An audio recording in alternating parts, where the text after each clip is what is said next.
With a welcoming smile on his lips, the butler escorted the young lady through the evening light and with a slight gesture handed her luggage into the caring hands of the maid. He opened the doors to an ancient estate where time seemed to stand still. The ladies were welcomed into the stately mansion of the Archduke Blackwell, a house full of secrets and shadows. Laria Sherwood is the name of the one who crossed the threshold. In her thoughts, everything resembled the pages of a novel, echoing corridors where the silence was so deep that every dripping sound of rain outside the window could be heard. Suddenly, a voice broke the silence.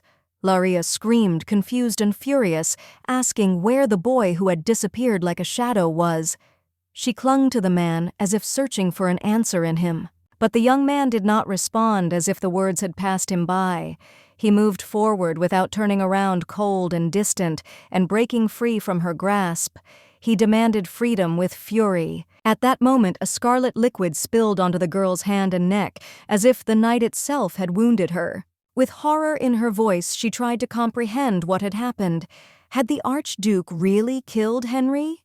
The young man threw his sword onto the stones and only quietly confirmed his guess, coming closer. He said that Henry's closeness to her had stirred up a storm within him, seething envy and impotent rage. Thus fell Henry by the hand of jealousy.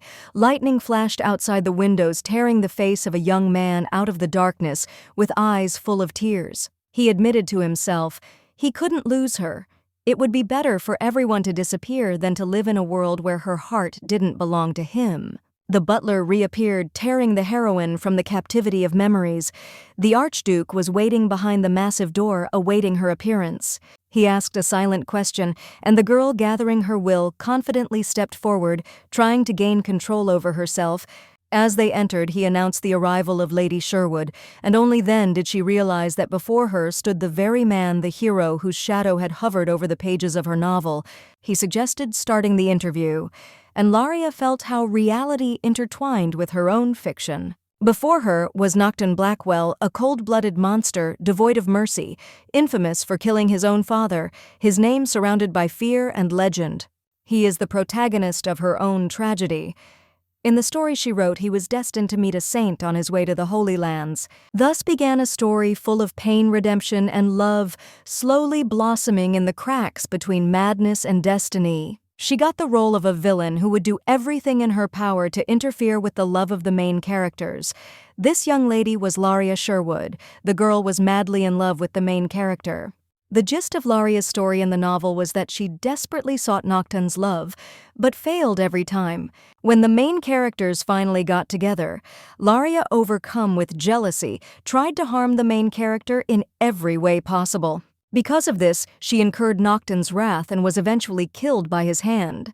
Thus ended her story. On the day when the young lady woke up in Laria's body, she couldn't believe her eyes for a long time. The girl kept thinking that it was just a dream that was about to end, but alas, she realized that she was doomed to die. The blonde locked herself in her room and didn't want to come out.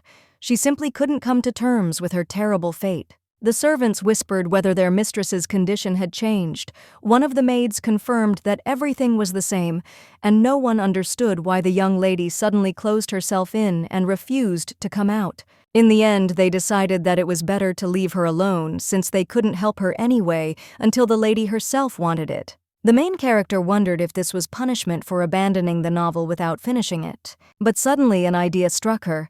The girl thought that the meeting between Laria and Noctton had happened on Laria's own initiative, and if she did something different and avoided Noctton with all her might, then perhaps she could survive. Moreover, knowing the plot, she can avoid all the places where she could accidentally run into him.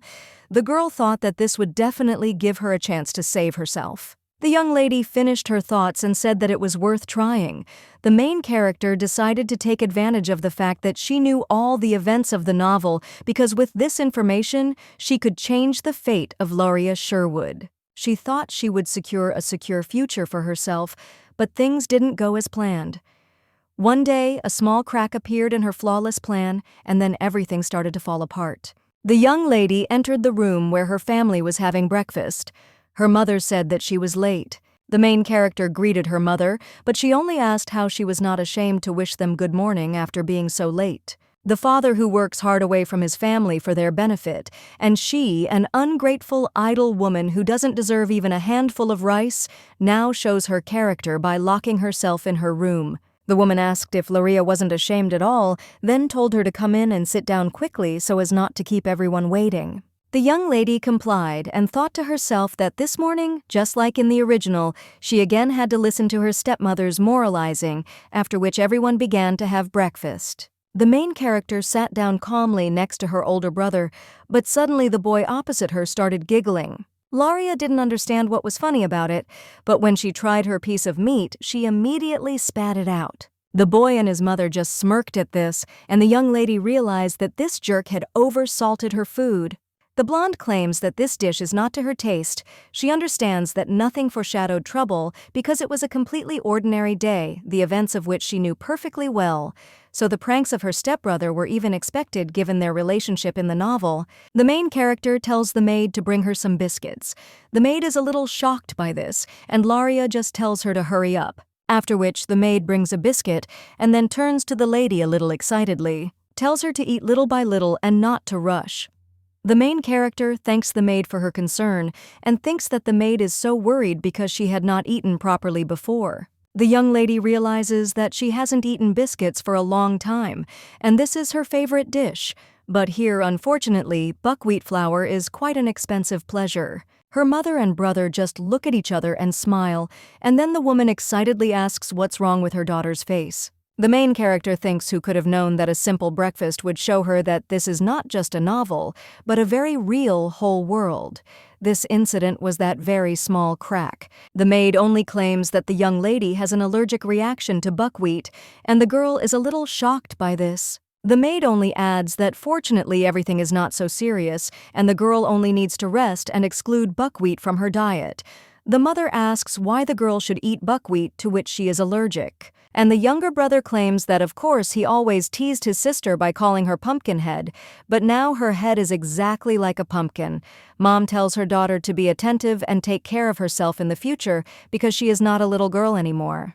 The main character is just shocked because she doesn't remember Laria being allergic to buckwheat, because she didn't write anything like that in the novel and didn't write such details for this character. The maid says that this is precisely why she did not want to serve this dish to her mistress. After all, she had been sick from biscuits for a long time, and after that she didn't ask for them at all, so the maid asks why the mistress suddenly wanted to try this dish today. And because of this, Madame scolded her too.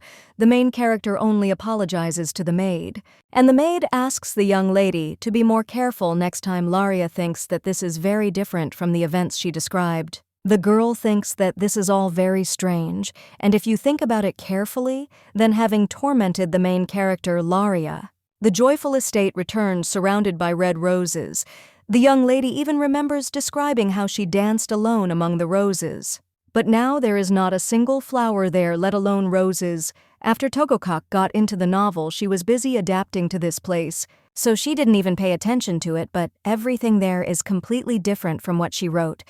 The young lady couldn't even imagine that history could develop on its own. And in other words, this also means that she can meet the main character anytime and anywhere.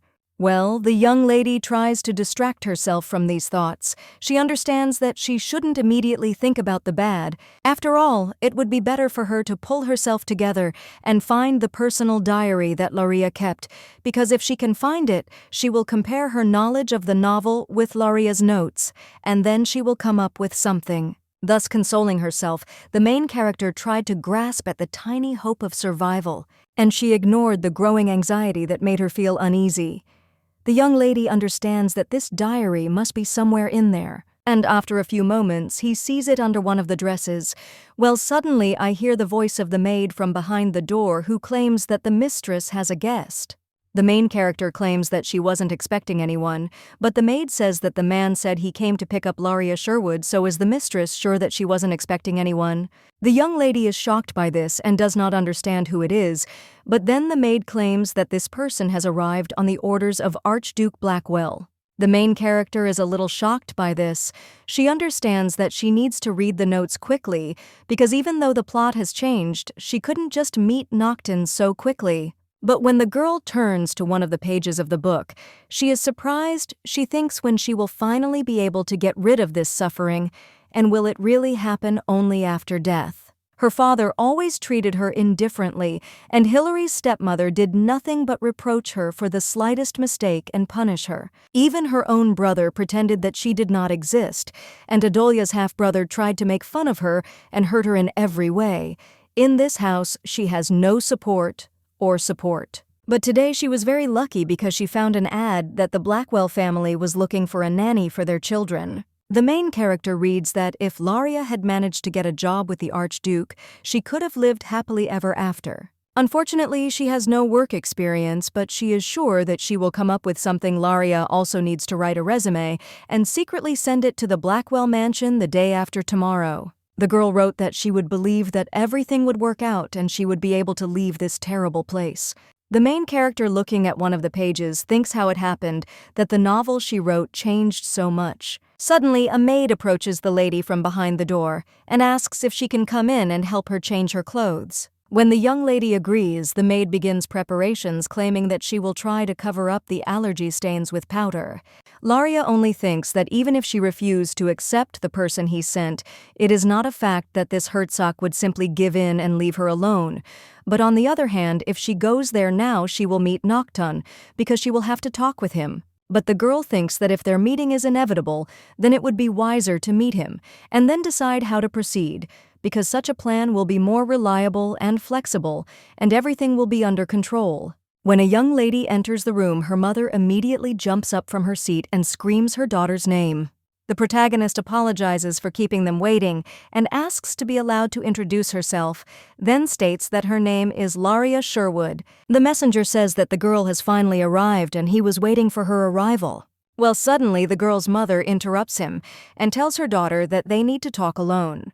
She turns to the young man and apologizes because she urgently needs to talk to Laria, and she hopes that the guy does not mind. And the message says that of course they can do it, and he will wait, after which he is left alone. And when Laria and her mother go out into the corridor, the woman cries out whether her daughter wants to explain to her what the envoy from the Archduke's estate is doing there. And did the young lady send in her resume hoping to become a nanny? The woman also screams why the hell Laria decided to do this secretly. The main character just sighs and thinks that she expected such a reaction. She wonders what to do in such a situation, whether it is worth trying to apologize. But the girl understands that this is not an option, and seriously says that her mother herself said that she is an ungrateful slacker who does not deserve even a grain of rice. The woman is shocked by this, and the young lady understands that even if it wasn't her who did it, she still can't bend over backwards for them and needs to stand up for herself. The girl claims that she made this decision because she doesn't want to remain a slacker any longer. But then he turns to her and says that she should have consulted her family anyway and not made the decision alone. But the young lady asks if they ever cared about her. These two are surprised, and the main character only asks if they have managed to forget that they did not react in any way to their sister who had a rash on buckwheat. The girl claims that she does not remember her family being concerned about her condition. Then the young man says that it was not worth making the decision alone anyway, because their lives depend on it and not just hers. Laria says that if that's the case, then she will listen to what her brother thinks about it. The envoy sits with a cup of tea and wonders what they are discussing for so long. The main character's brother says that they should start with the fact that the Blackwell family is the most respected in the empire, and asks if at least his sister understands that if she makes even the slightest mistake there, then their entire family will not escape shame. The main character just thinks for a minute and then goes to her brother. She claims that if they understand that the girl is not suitable for this role, who will not hire her anyway, but then her relatives, and of course they thought. And she also tells them to finally stop pretending, because she is already sick of their game. The blonde tells them to remain a family that doesn't care about anything when it comes to her. And then she heads down the stairs and sighs. Laria thinks that even though she will return there later, but now she made the right decision. The girl with a smile on her face hopes that this will serve as a lesson to them, and they will not bother her anymore. Well, suddenly her brother stands in front of the door, blocking the passage. The main character asks what Adolf wants, but he only asks the pumpkin why she suddenly decided to leave home and whether it was because he had been teasing and bullying her all this time. He screams for Luria to tell him where she's going. The main character just thinks, what does it matter to him? And it would be better if he sat in the corner and didn't stir. The girl tells the messenger that her brother is not quite right in the head, so it is better to simply ignore him.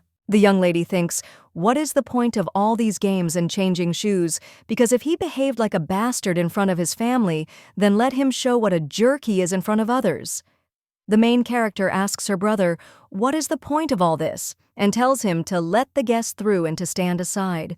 But the guy just claims that he will never move from his spot, and the main character, without listening to him, simply walks past. Then the young man screams her name, but the main character is not very concerned about this and simply leaves. Now she is talking to the Archduke. The girl asks permission to tell a little about herself. She says that she is 19 years old and is the second eldest in the family. Then the brunette only says that this is enough, and the young lady must have had a hard time getting there. The blonde says that thanks to the fact that the Duke kindly sent a comfortable carriage, she got there in comfort.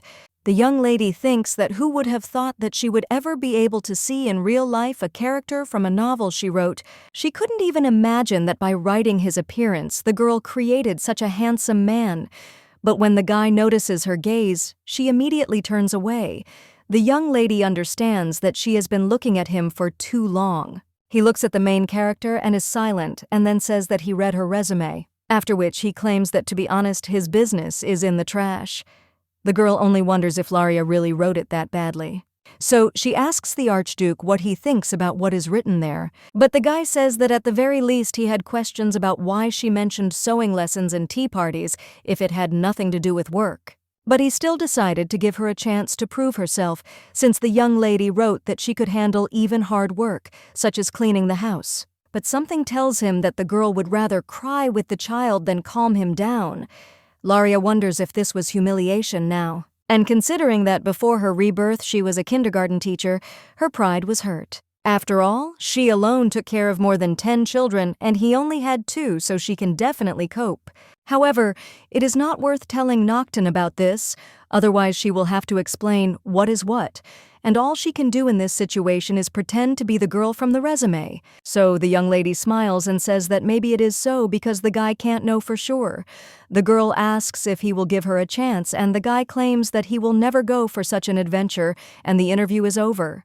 The whole, unfortunately, the young lady does not suit them. He also claims that she is probably tired from the road, so let her rest a little and then return back.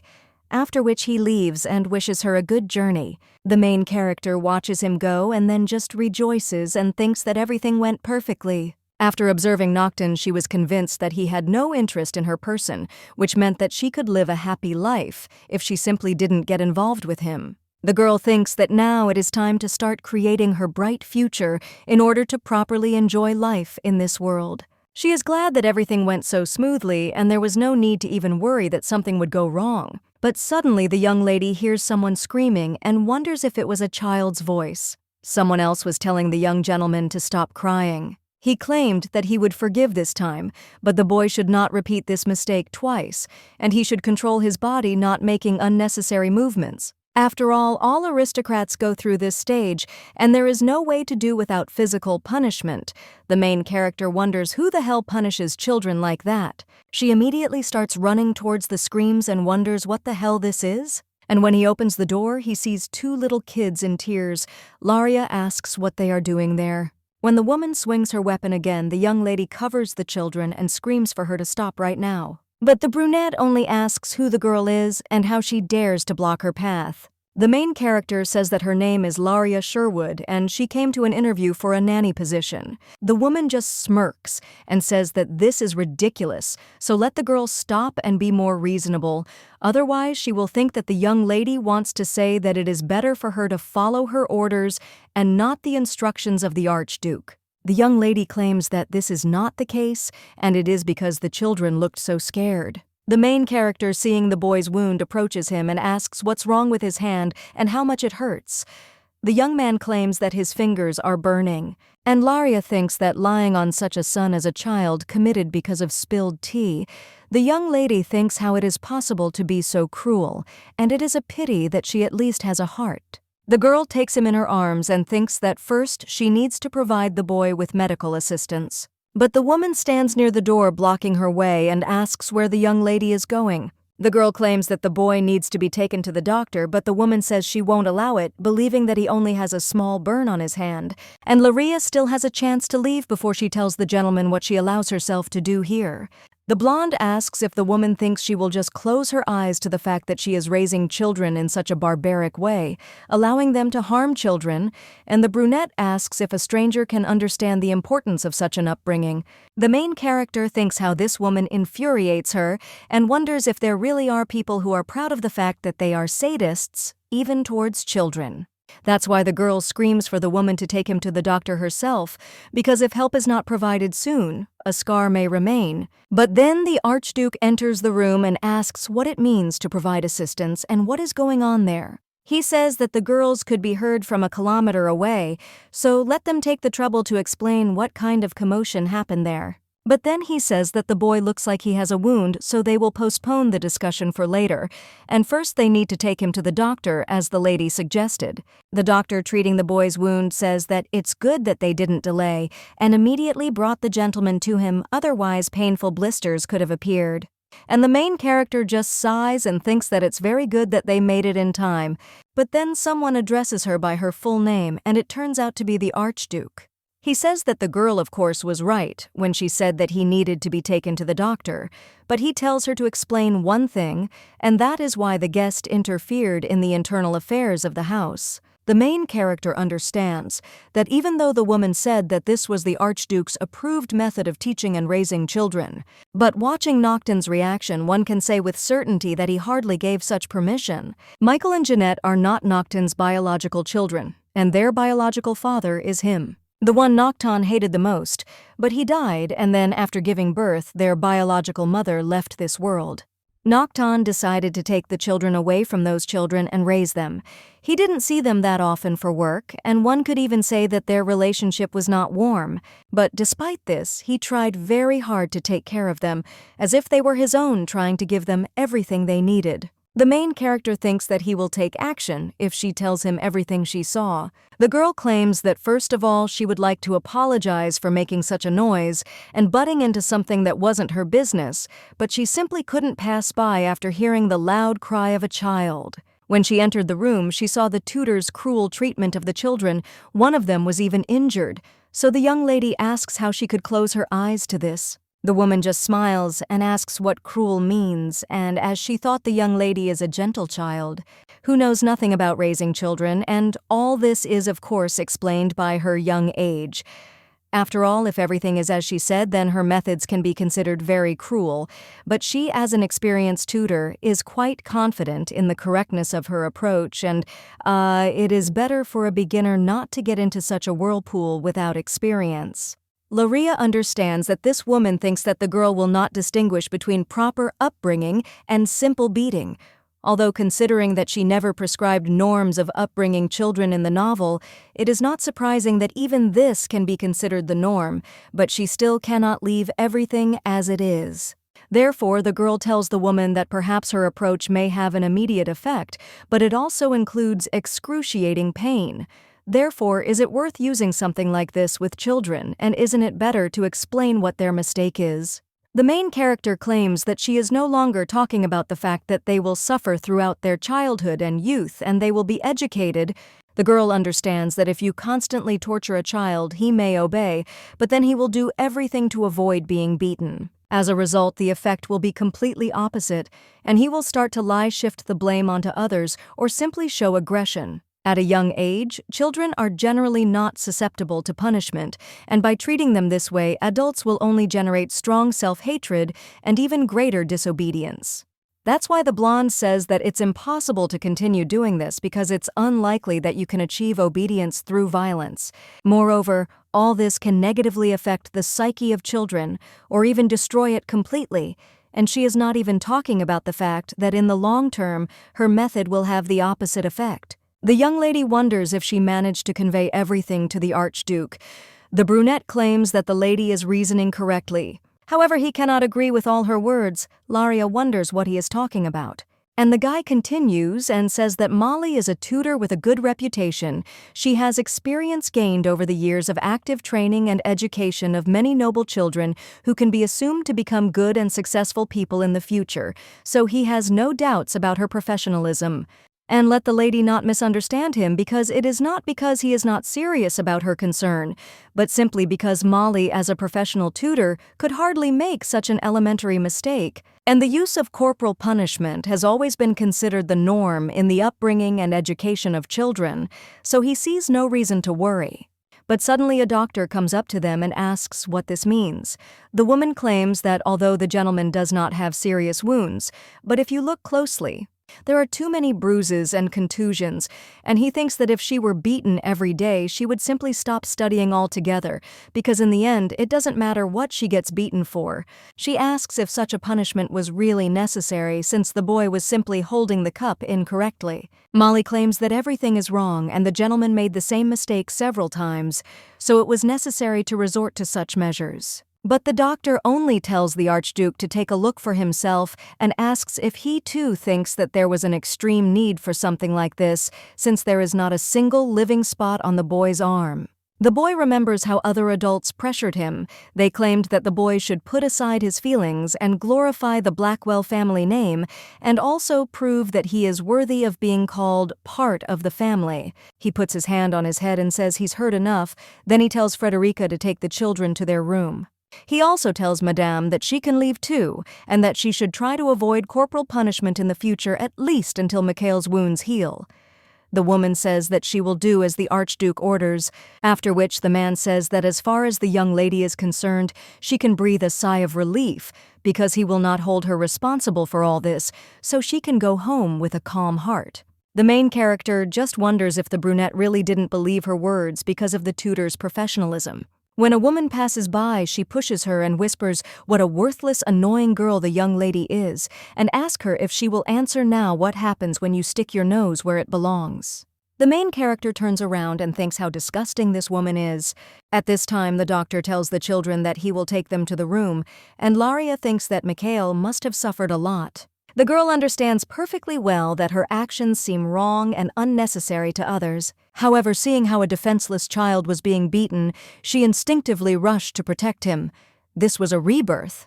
She herself was in his place.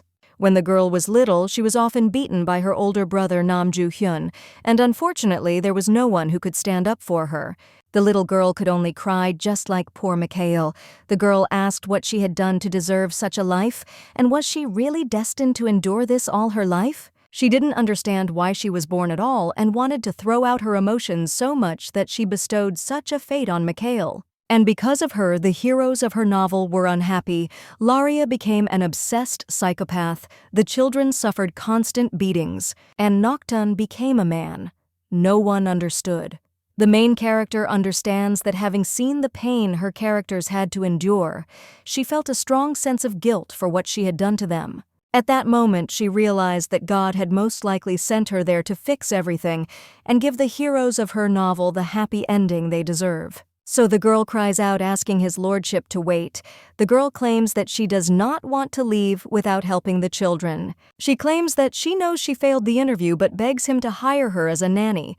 The guy only asks if the girl has a bad memory because they have already closed this topic, and there's no reason why he should hire a young lady. Then the girl claims that he did not specify the characteristics of a person who would be trusted with children, and she may be ideal, so she asks for a second chance.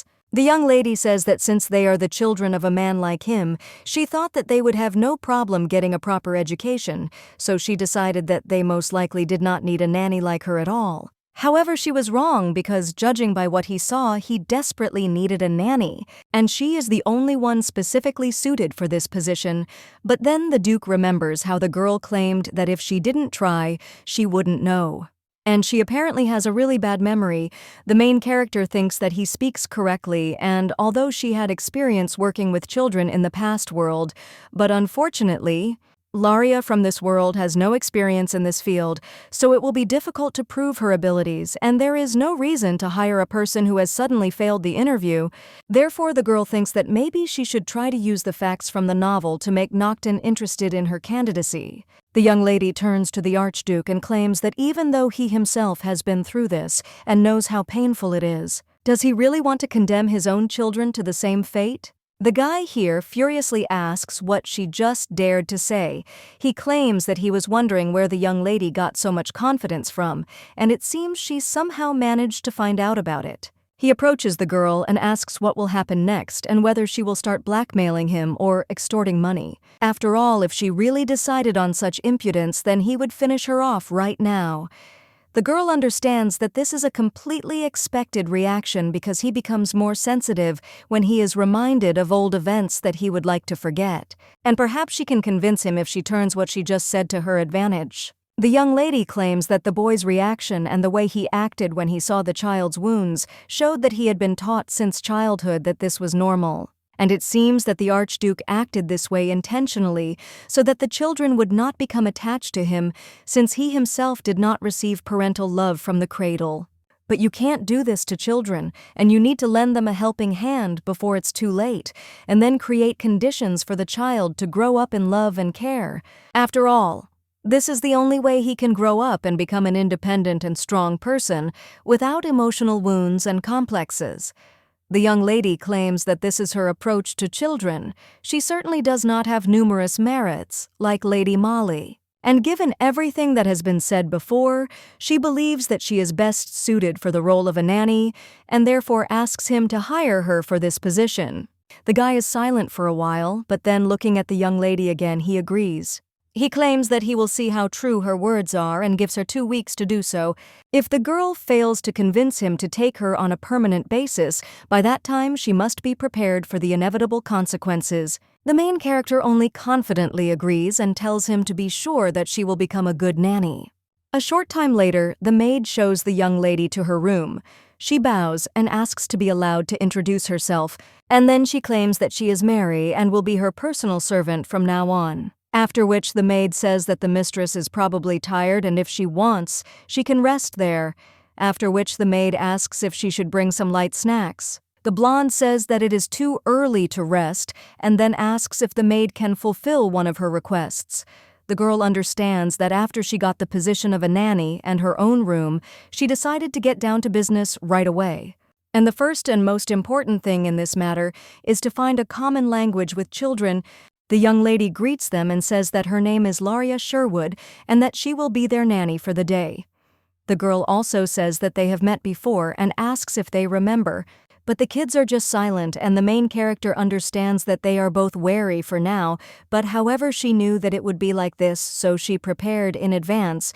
The maid asked if the mistress wanted her to prepare lots of snacks, but then said that Molly's tutor had limited the children's snacks to once a week, saying that it was a bad habit, but Laria asked the maid to do her a favor and do it just this once.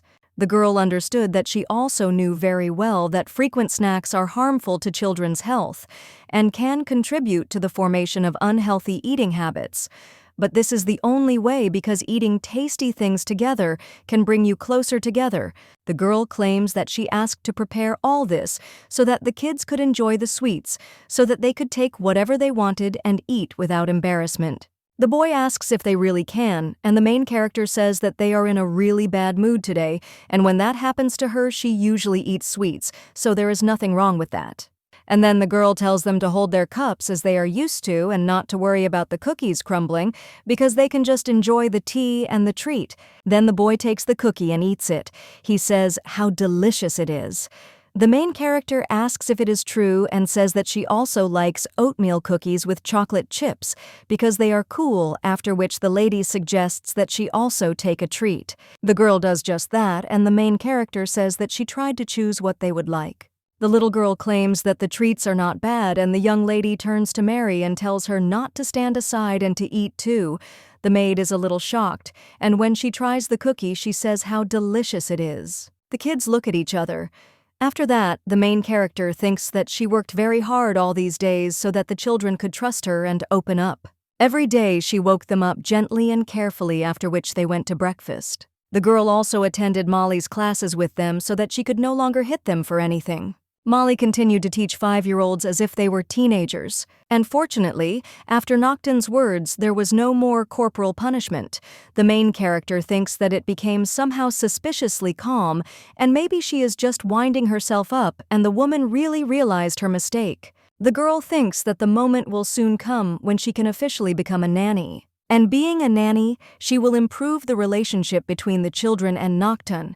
She will say that children should be hugged tenderly and with love. The girl also plans to help the guy get closer to the main character so that they have a 100% happy ending. She already imagines how the young man will thank her for the fact that everything turned out well for him. And these two will become a happy family, and since the novel will have a happy ending, she will also be able to live happily somewhere far from them. But now the young lady finds herself locked in a cramped room with the Archduke. The main character thinks that she could not have imagined that her actions would lead to such an outcome. Before that, it was her 10th day of work as a nanny on probation.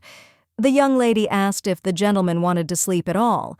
She claims that she understands everything perfectly well because at his age, she also did not want to sleep. But if the boy does not sleep, he will not grow up as healthy and tall as the Archduke. The girl suggests looking at the young lady because she is a fine girl and is already ready for bed. After this, she puts the boy to bed and asks him what to do, and then suggests reading him a bedtime story because that way he will definitely fall asleep. But the boy only asks her to promise that when he falls asleep, the girl will not go anywhere and will stay in the room. After all, when Luria is not around, tutor Molly comes and starts saying all sorts of nasty things. The main character asks what he is talking about, and the little girl covers her brother's mouth and screams so that he doesn't dare tell. But the boy claims that he can't and claims that Molly's tutor gives them some kind of tea every night. Luria is shocked by this, and the boy continues and says that even when they said that they wanted to sing it, the woman still brought it the next day. The little girl then claims that this tea is very strange and that it is making it difficult for Mikhail to fall asleep. The main character asks if the little ones happen to know what was added to the tea. Janet says it was lemon and mint. Initially, the woman gave this tea to both her and Mikhail, but the baby refused to sing it, and from the mint she hated. So now the woman forces only Mikhail. Molly claimed that this tea was very useful for a growing organism, but since the girl didn't want it, she wouldn't force her. The brunette asked to keep it a secret that she was giving it to them and claimed that they would see that everyone would be pleasantly surprised by how much the young gentleman had changed thanks to him, because they were also interested in how everyone would react to the changes that had occurred in the young gentleman's body. The young lady understands that this tea only promotes rapid growth of children, so there is no particular point in hiding it. And the little girl asks Mikhail who pulled his tongue because now they will be scolded. The boy apologizes. A little while later, the main character asks the doctor about everything. Frederica claims that if we talk about lemon and mint tea, then only working evening comes to mind. Laria asks what it is, and the doctor claims that, as the name suggests, this tea is usually drunk by those who need an evening boost of energy, because there are ingredients used there that prevent sleep. Then the girl asks if they drink it instead of coffee. And now she understands why Mikhail can't fall asleep for so long, and all because of this tea. Well, the doctor asks why the girl asked about it. The main character claims that she was simply recommended it. Then she asks if this part can somehow promote growth if given to children. The doctor just jumps up from his chair and tells the young lady not to do that under any circumstances and to just throw the thought out of her head. Laria claims that she had no intention of doing that at all.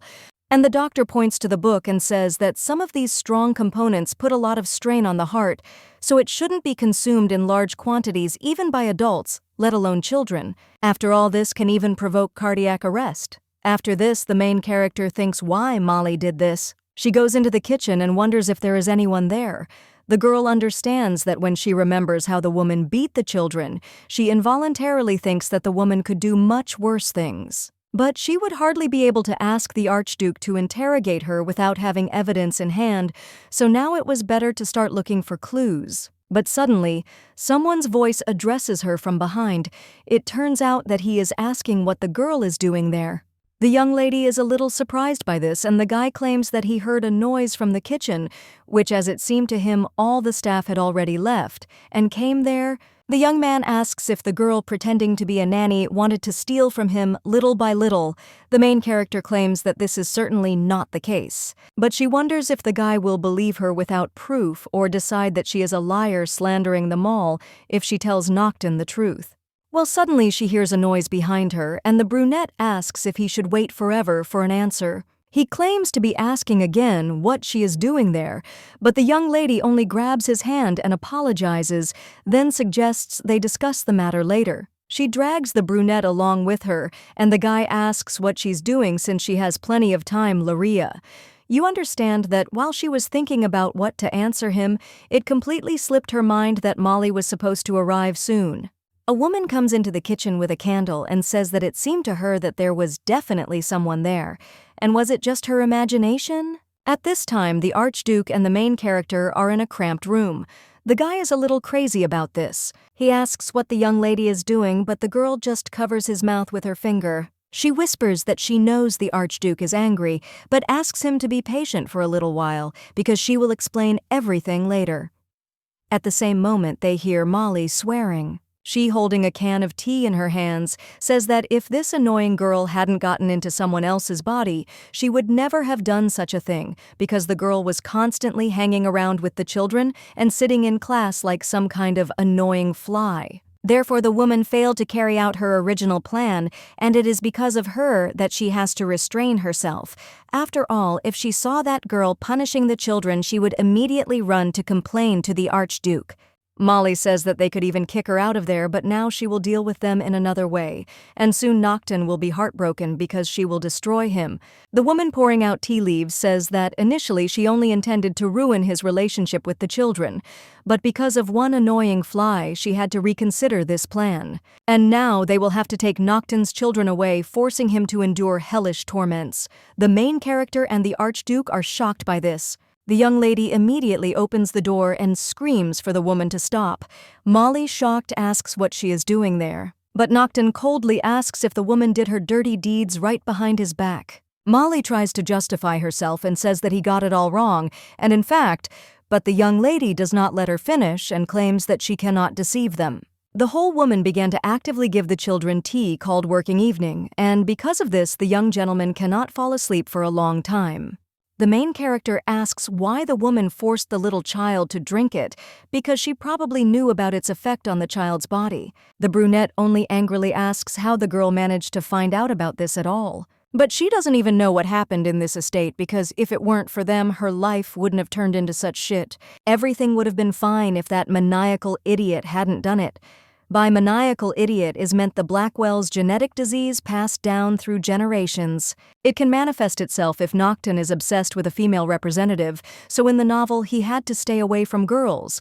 But in terms of strength, the appearance of the main character, his symptoms became a little weaker, and the attacks were accompanied by loss of reason as well as unjustified violence. And he calmed down when many people died for Noctton. Such a reality was like a nightmare. The young lady attributed such a trait to him. When she herself was broken by giving him such a fate, she managed to ease her pain a little. But it looks like her thoughtless actions have caused Sister Molly to suffer, and there could be many more victims.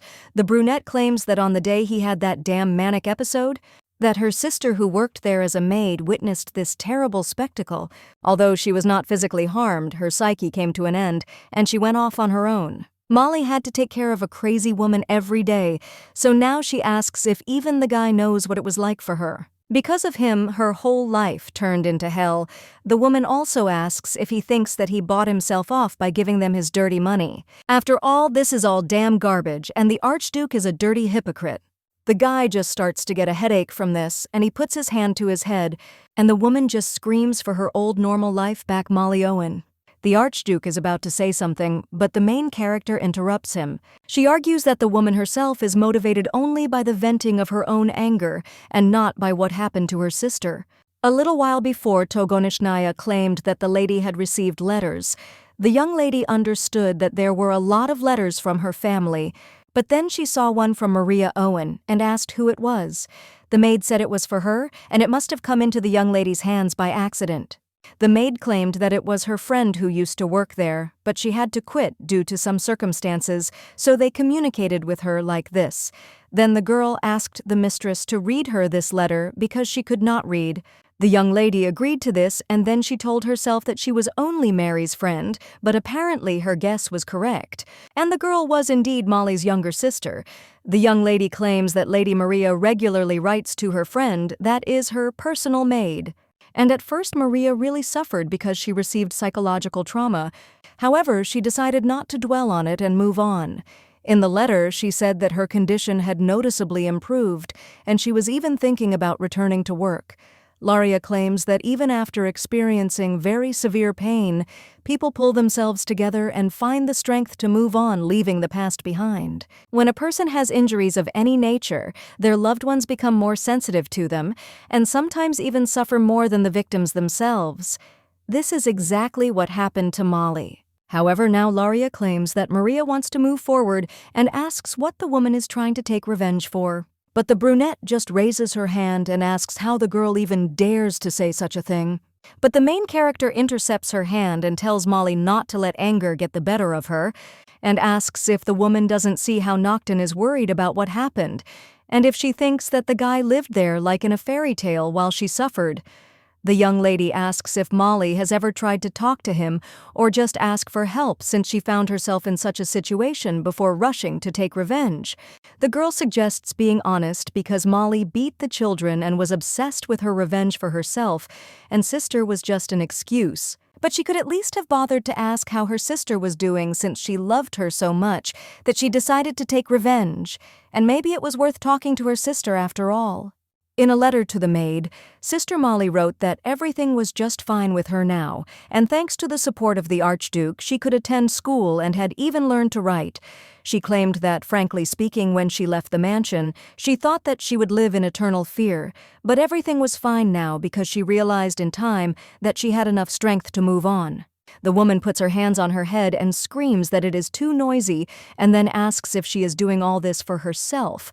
Then she asks what they could possibly know about her. Molly grabs the knife in her hands and screams that her life is impeccable. It was destroyed because of them, so they must die, after which the woman swings a knife. But the Archduke covers the main character with his body, but at the same moment, knights burst into the room. They scream whether everything is okay with his lordship, and then grab the woman. Molly just screams to be let go, because what a terrible curse they will pass on to the poor children. They will grow up to be monsters just like him. Therefore, Noctton Blackwell does not deserve happiness and must be cursed. It all ended with Molly being kicked out of the mansion and forbidden to even go near him, even if Noctton felt guilty towards her and her sister. He could not forgive her for what she did to the children, so it was decided to kick her out, giving her money as compensation, and 2 weeks have passed since that moment. The young lady felt very sorry because it was all her fault, so the girl thinks it would be fair to send her into this novel so that she could help everyone and fix the situation. Fortunately, everything is slowly getting better now, but there is no guarantee that the future will be bright, because the situation with Molly can repeat itself again. Fortunately, in 10 months, the main character will appear. The girl only needs to maintain a calm atmosphere in the estate until her arrival. Yes. Now her goal is the well-being of Noctton and the children. Now the main character asks if she can come in, and the guy claims that yes, it was he who called her, in order for the girl to sign a contract for official employment. After all, during the 2-week probationary period, she proved that she was worthy of this position. The girl can get acquainted with the conditions and the salary. If she is not satisfied with something, then let her speak. The main character is shocked to see that the salary will be 10 times more than what was initially promised. The Archduke states that before making a decision, he would like to tell her something, and then says that a seizure that is dangerous to his mental and physical health could happen to him at any moment, and he leads to the fact that the girl may suffer because of him if she agrees to work here. Yunsha claims that he should have told her about this when he signed the temporary contract, but he didn't have the courage to do so, so he left it for later. The Archduke claims that he is ready to accept any decision she makes, and that a refusal due to such an upset of the employer is even more reasonable. The young lady noticed that Noctton's voice trembled slightly at the end. She looks at the young man and thinks that this disease is a shame for him, and it is most likely very difficult for the guy to tell strangers about it. Because of this, he was called a monster all his life, and people said nasty things behind his back. Under his thick, lowered eyelashes, deep, violet eyes filled with sadness are visible. The main character did not want to make him wait for long, so she spoke. The girl claims that before giving an answer, she would also like to tell the Archduke something, and in fact, she decided to get a job with him without the knowledge of her family because she wanted to escape from there, because she was treated badly there. The young lady told Noctton about everything that Laria had to endure in her home. In this world, there is a law that states that an unmarried girl is the property of her father until she gets married, and the father can return his daughter home even against her will, and the girl in this world is a commodity that parents are trying to sell as profitably as possible. The young lady claims that she was unable to tell him about it earlier, so she apologizes. And if he refuses to hire her after this, then she will understand him and accept this decision. The young man claims that he is well aware of this law according to which girls are first the property of their fathers and then of their husbands. However, he asks if the lady doesn't know that he is much higher than all these laws and if his children can have such a good nanny like her. Then he won't allow her family to harm this in any way, and even before the end of the contract, she won't be able to leave his mansion so easily. The main character just smiles and asks if she can leave the young master and mistress. Eventually, she managed to become the Blackwell family's nanny. Now she tells the young lady to be careful because if she runs so fast, she will fall.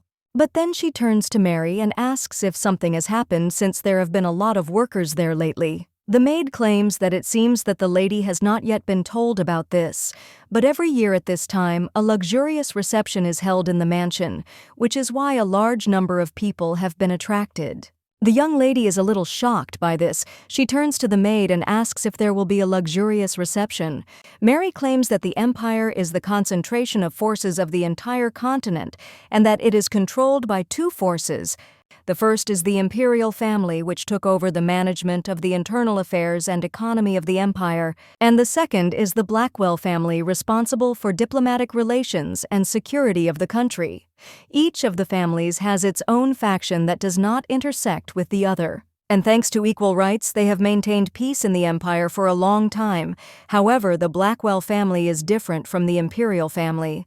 She stopped interacting with the aristocracy, and in order to once again strengthen her position among them. Every spring, a sumptuous banquet is held. Now the maids dress up the young master and mistress, and the main character understands that Noctton plans to introduce the children at this banquet. Mikhail says that for some reason, Laria is in a bad mood, and the girl claims that the young lady is probably worried. The main character just thinks why she is so uneasy because this is a simple banquet for aristocrats. But then she remembers that the Sherwood family will also attend this banquet, so the girl would really like to miss this event. The main character also understands that around this time, Laria falls in love with Noctton. The girl understands that her family will easily find her if she appears with the children at the event, because these angels will definitely attract a lot of attention. Suddenly, the maid turns to the mistress and asks if she can tell what she doesn't like about the design of the clothes. Because the girl sighed so heavily, she tells the main character that there is nothing like that. She realizes that she has been so preoccupied with her family problems that she has lost touch with reality, so she decides to think about solving this problem later. The young lady points to one of the designs and says that she likes everything, but it would be nice to make some changes. The maids ask what kind, and Laria asks if they know that the children are 5 years old. Unfortunately, this design is not very convenient for children of this age. After all, for such a dress, you will need a corset, and you will also need to shorten the sleeves and the dress itself, because the child could accidentally step on the hem and fall. And the main character also asks, how about changing one more thing? The maid is delighted by this and asks how the mistress came up with this because it's brilliant. The blonde claims that she was only thinking about the children's comfort and there is nothing special about it. The young lady adds in her thoughts that as a person who came from the 21st century, she is a little embarrassed to receive praise for such trifles. The maid only says that the mistress could have said something like that they should do as they want and only do their direct duties. But the young lady was so caring that she helped them and provided the children with comfortable clothes. She claims that the lady is simply incredible because she saved the children from an evil woman named Molly. The maid continues to talk, and at this time, a good idea comes to the young lady. The main character asks Mary if she can ask the maid for something. After all, she would like to borrow her uniform for the banquet. The maid asks why, mistress, she has already ordered the dress. But the young lady insists that she needs exactly what the maid is wearing. A little while later, the banquet begins. Janet and her brother introduce themselves to the guests. The aristocrats say how cute the children are. They also greet the young gentleman and lady and state that they are pleased to meet them and that the clothes suit the little ones very well. The boys look at each other and think that Laria is watching them and wondering if they tried hard enough. The main character is standing on the balcony. At this time, she thinks that the kids are great because they both tried hard. A little while ago, the maid asked the young lady if she wanted to disguise herself. Laria claimed that it was true because she didn't want to be seen by the family that would most likely be attending the banquet, so she needed Mary's help. After this, the main character came to the children and asked if they had already been told that the little ones would have to attend the banquet. The boy claimed that they had been told about it long before Laria's arrival. And to be honest, at first he resisted and did not want to go there at all. But now he is not afraid at all because Laria will be nearby. The girl thinks that the young gentleman trusts her so much, and she is very touched by this. And the little girl just chuckles and says that even if Laria weren't around, she would still go there. And the young lady understands that Jeanette is still wary of her, but that's okay, because if she continues in the same spirit sooner or later, the girl will open up to her too. The main character says that they will be alone there, and she would like to play a game with them. The kids are interested in this. And the young lady claims that during the event, she will disguise herself and they will have to find her in the crowd. The little girl asks if this is some kind of hide-and-seek. Laria says that it is, and also that there will be one important task in the game because you have to greet the guests properly, keeping their posture straight and following etiquette, and if they can handle it all and find her, they can ask for any gift, after which the main character asks if they want to play with her. And the kids say what they want, and at the event they behave appropriately. The main character thinks that she really wanted to stand with them and help them at their first appearance in public. But the best thing she can do is let them adapt to everything themselves, but at least she helped by starting this game. This way, they will have fun and will be able to adapt on their own. A couple of aristocrats are whispering among themselves. One of them claims that it seems that the rumors are rallying her since the Archduke is now in good health, as the woman claimed that they should not rush to conclusions because they do not know anything for sure. The man asking if the woman thinks that he would officially represent the children if he is unwell. And this is nonsense because the Duke is completely healthy and who even decided that he almost died. The main character is shocked by such words. But suddenly a very familiar voice addresses her, and the girl realizes that it is her brother. The guy asks if she could get him another glass of wine. The young lady apologizes and says that she is not responsible for drinks and hopes that he did not notice her. And the young man asks if the maid can then ask the one who is responsible for them and thinks what kind of answer this is. The main character understands that she needs to hurry up and get out of sight before he realizes it's her, but then the guy tells her to wait because the girl has a familiar voice and asks if she knows Laria by any chance. But the young lady just shoves the tray in his face. The guy, shocked, asks what she's doing. But the main character runs away and screams that she knows no Laria. The young man says that he didn't even have time to pronounce the name, and the girl immediately realized that it was Laria.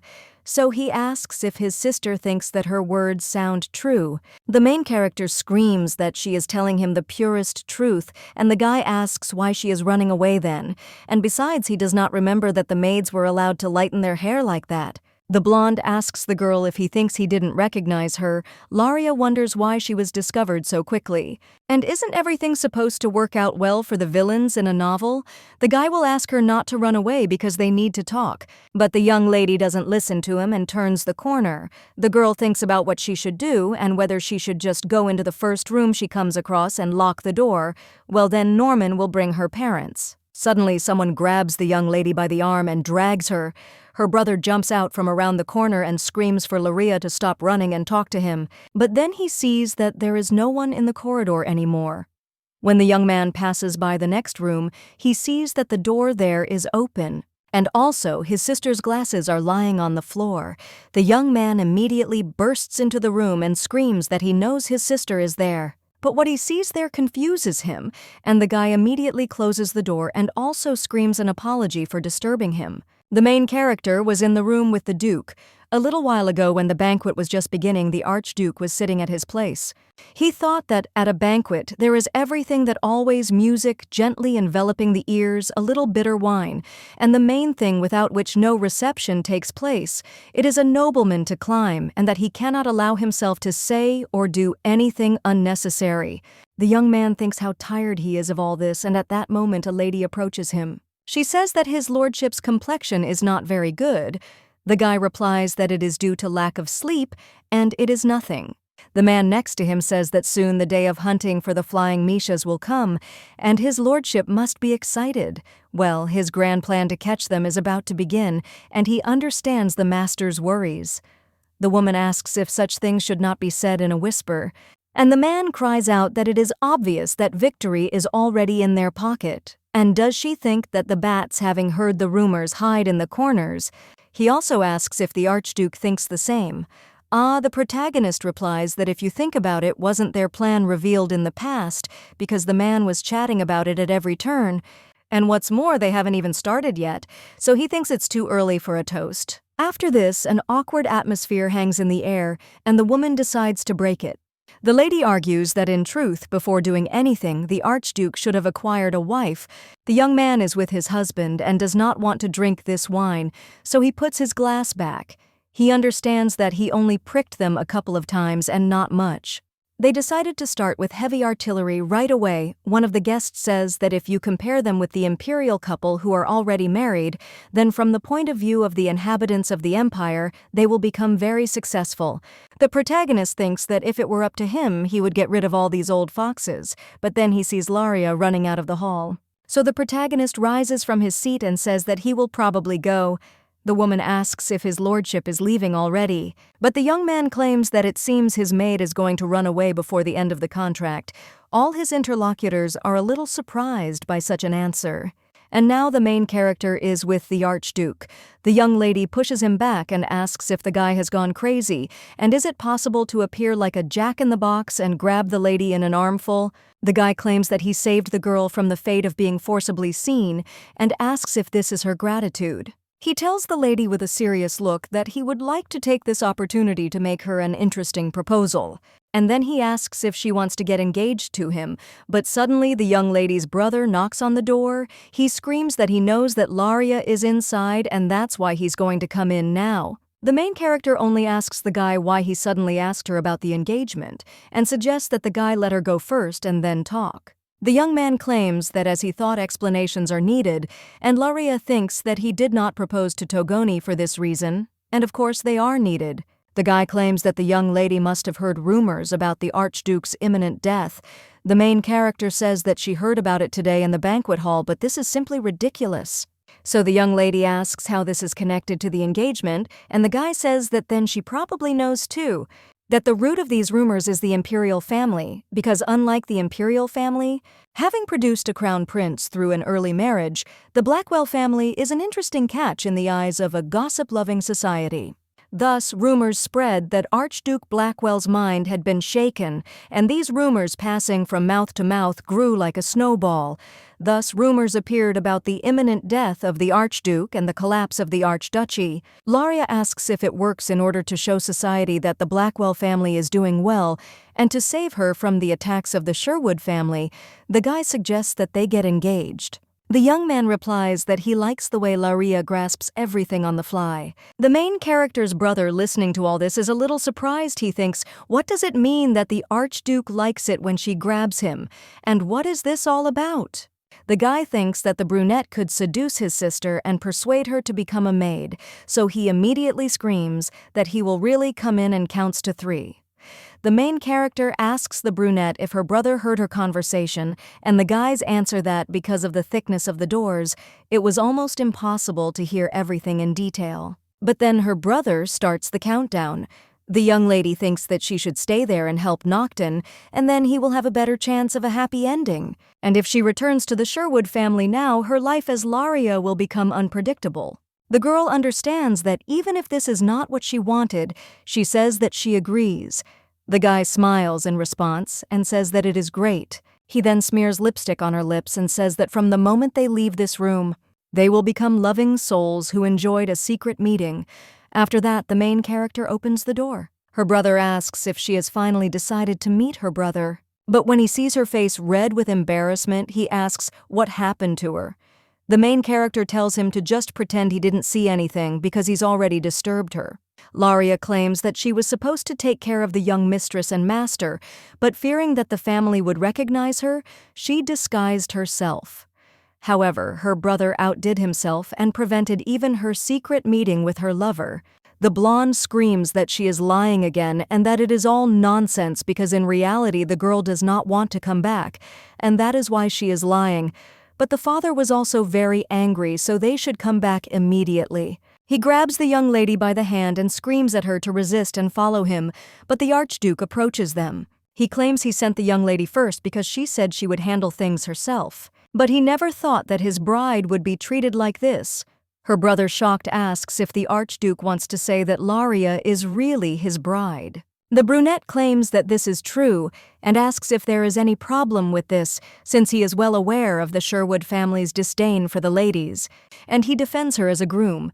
The brothers ask the Archduke for forgiveness, but says that even if they are engaged, then his sister is still a member of the Sherwood family, and by imperial law, a bride can only be considered a member of the groom's family if both families agree to the union. The young man squeezes his sister's parts in pain and says that therefore the engagement that took place with the entire participation of the Sherwood family, according to the rules, should not take place. But suddenly he cries out in pain, and it turns out that the Archduke grabbed him by the wrist. The guy claims that therefore the Sherwood family respects the Blackwells, but apparently does not want to accept him as a son-in-law, and this turns out to be a little funny. The young lady's brother is very frightened by this and then says that everything is wrong and apologizes. At this time, a servant approaches a man in a robe. He apologizes and says that they finished the work later than planned. The stranger only asks if the preparations are complete. And the servant replies that yes, and as soon as the main ceremony begins, they will continue as planned. The man says that this is good, and they can return to their places and also be ready, after which the servant leaves and the stranger thinks that the night is dark today, and it is just right for the Blackwell family to fall. At this time, the Archduke continues his conversation with the main character's brother. He says that if the young man understood everything, then let him tell his parents, and they will probably go. The brother shouts for Laria to wait because he still has something to tell her. The Archduke only asks if everyone in the Sherwood family has a bad memory because he thought he explained it clearly. The brother claims that he, of course, understood everything but asks to be allowed to talk to his sister. The main character turns to his lordship and asks if he will leave them for a while, because, as her brother said, they have not finished their conversation yet, and if something happens, she will immediately call the Archduke. Then the young man agrees and says that he will wait nearby, and if he is needed, then let the young lady call him. The brother thanks Laria and says that now that he knows that the girl is the Archduke's bride, he will not forcibly take her home, but let her not announce her engagement at this reception. The main character asks why she shouldn't do that, and the young man claims that some nobles who support Blackwell want to go over to the side of the imperial family, and there were rumors that something was going to happen at this reception. But there could be a villain hiding in the hall, and if they find out that the girl is the Archduke's bride, this could put her in danger, so the sister should be careful. The young man claims that he just wanted to tell her this, and that's why he delayed, but now he has to go. Laria is a little surprised because Norman, who didn't care about her, is worried. The girl wonders if he is trying to make amends in this way. But then she thinks that it is a little strange. The young lady thinks that considering Noctton's character, he is using their engagement at an opportune time. Also, the guy is unlikely to introduce her to Tagoni as his bride today out of the blue, but the girl wonders if Noctton knows that there may be people in the mansion who want to harm him. So the girl turns to the Archduke. The guy asks what happened, and the young lady tells him to just imagine what would have happened if he had heard that a bad person had entered the mansion. The young man claims that he now understands what his brother told Laria. Then he says that this is his mansion and asks how he can not know that a rat has got in. The young man says that making the traitors think that they have an advantage and hiding the fact that he knows about everything is some kind of plan, and the villains have no idea that they have fallen into their own trap. The main character asks if this means anything. In order to catch the traitors by surprise and catch them, the Archduke deliberately allowed dangerous people to enter the mansion. The guy asks what's so special about that, because the knights of the Blackwell family also disguised themselves and blended in with the crowd, so there is no need to worry about safety. But the girl cries out that the young lady and the master are also there, despite the fact that the knights are monitoring the situation. But what will the guy do if something happens to them and now is not the time to chill? The main character asks who the girl takes him for, because they quickly find out who they are as soon as they enter the banquet hall. The young lady claims that such disregard for safety leads to accidents, and he, as a father, should be ashamed of his indifferent attitude towards the safety of his children. The young lady extends her hand and says that if he feels even a little bit ashamed, then let him go with her to the banquet hall right now. The kids are among the nobility at this time. The girl asks where Laria is because she keeps looking around and does not see her, but Michael tells Janet to look at the stairs. And when they do this, they see Laria walking with the Archduke. People immediately start whispering. One woman says that the Archduke himself is accompanying the young lady, and she is seeing her for the first time. The woman also asks if anyone knows who this lady is. The main character thinks that she came with Noctton, so all eyes are now on her. The rumors continue. One of the people says that it is immediately obvious that the girl wants to seduce the Archduke, so she stuck to him. Another man claims that the girl wants to raise her status at the expense of such a man, and this may be a woman's despair. Although there are many parents who are ready to sell their child to a richer man, they claim that there is no benefit from the girl, so they probably just threw her away. The main character is a little depressed, but then Mikhail and Jeanette turn to her. The young lady approaches them, and the boy says that a little earlier he found a person with the same hair color as her, and the little girl claims that she immediately guessed that it was not Laria. The main character thinks that she is very lucky to have met children so quickly because she almost cried in public, but the young lady wonders how Noctton is going to identify the traitors among all these people. A little while later, everyone is already sitting down at the table. The Archduke says that spring has come again and he is glad to meet again with the distinguished guests. However, the opposing forces that were in hibernation have woken up again and made a fuss, and the guests must have heard the rumor of the fall of the Blackwell family. The young man asks if they also think that he has gone mad and is incapable of fulfilling his duty, or maybe they think that he is mocking the servants. Because if so, then according to his hearing, he does have limbs to simply run away if necessary. He asks to let people see the whole truth about the Blackwell family and then looks at the main character.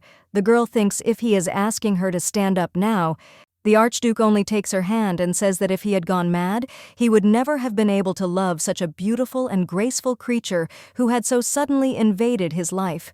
The main character is shocked by this, and her parents are also worried about it.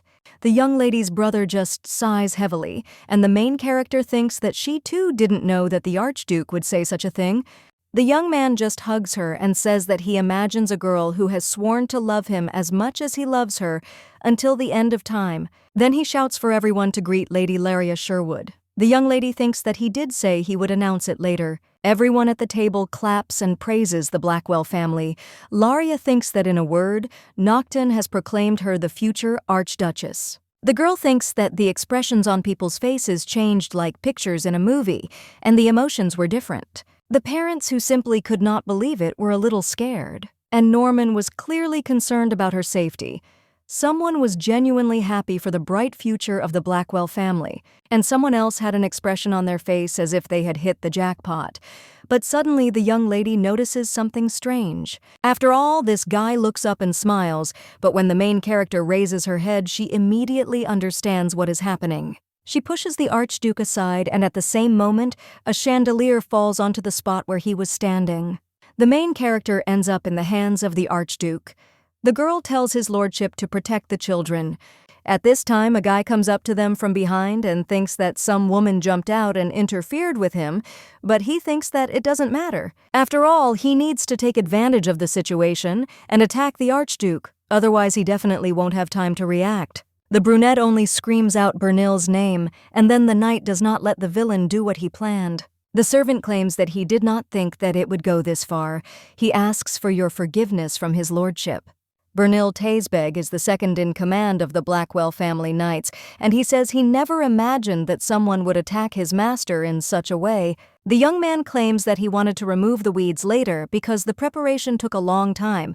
However, given the current situation, this must be done first. At that very moment, knights enter the room and lay down on the ground all those involved in this crime. The Archduke says that 2 accounting books were found in the estate of Baron Barnes, and one of them, of course, was counterfeit, and it is according to it that the man reports to them.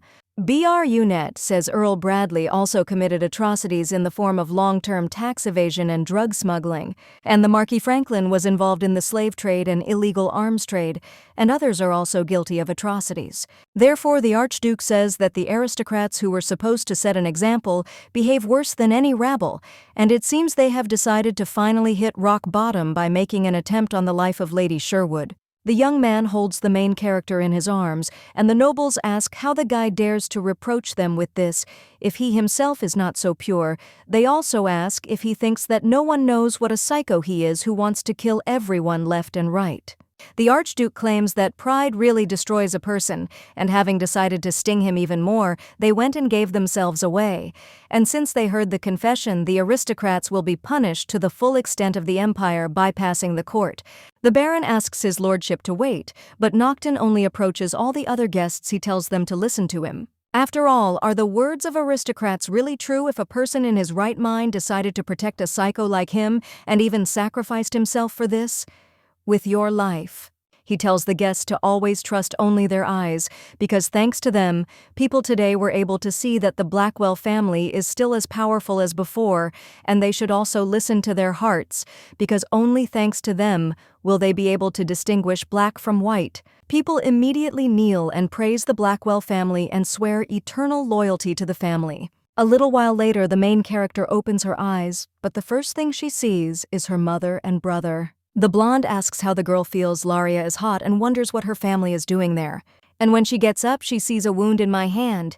Her mother claims that the doctor said that the girl dislocated her wrist when she fell, but the main character only asks what they are all doing in her room.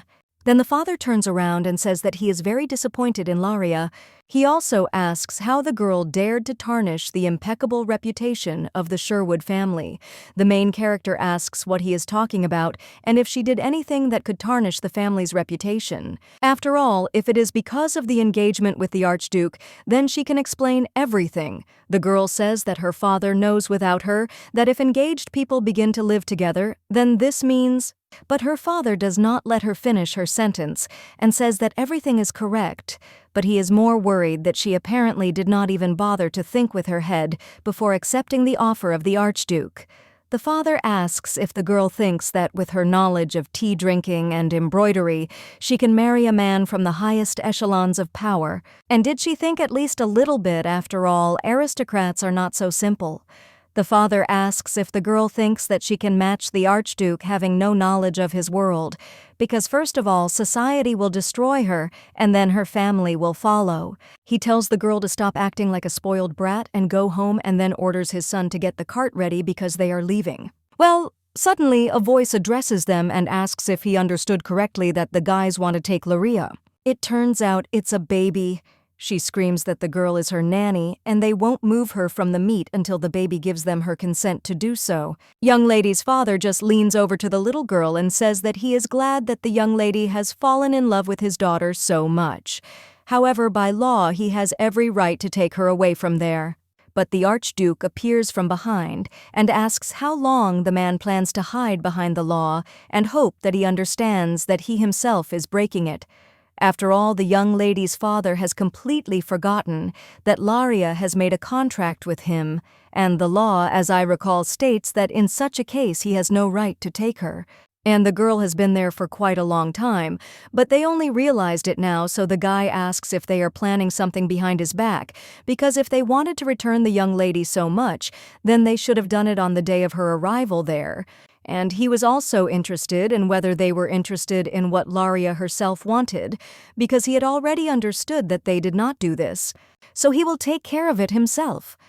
The young man turns to Laria and asks if she would like to return home with her family. The main character only says with a serious expression on her face that she does not want to return at all, and this makes her relatives seem to turn to stone. When they leave, the Archduke asks if the young lady is okay.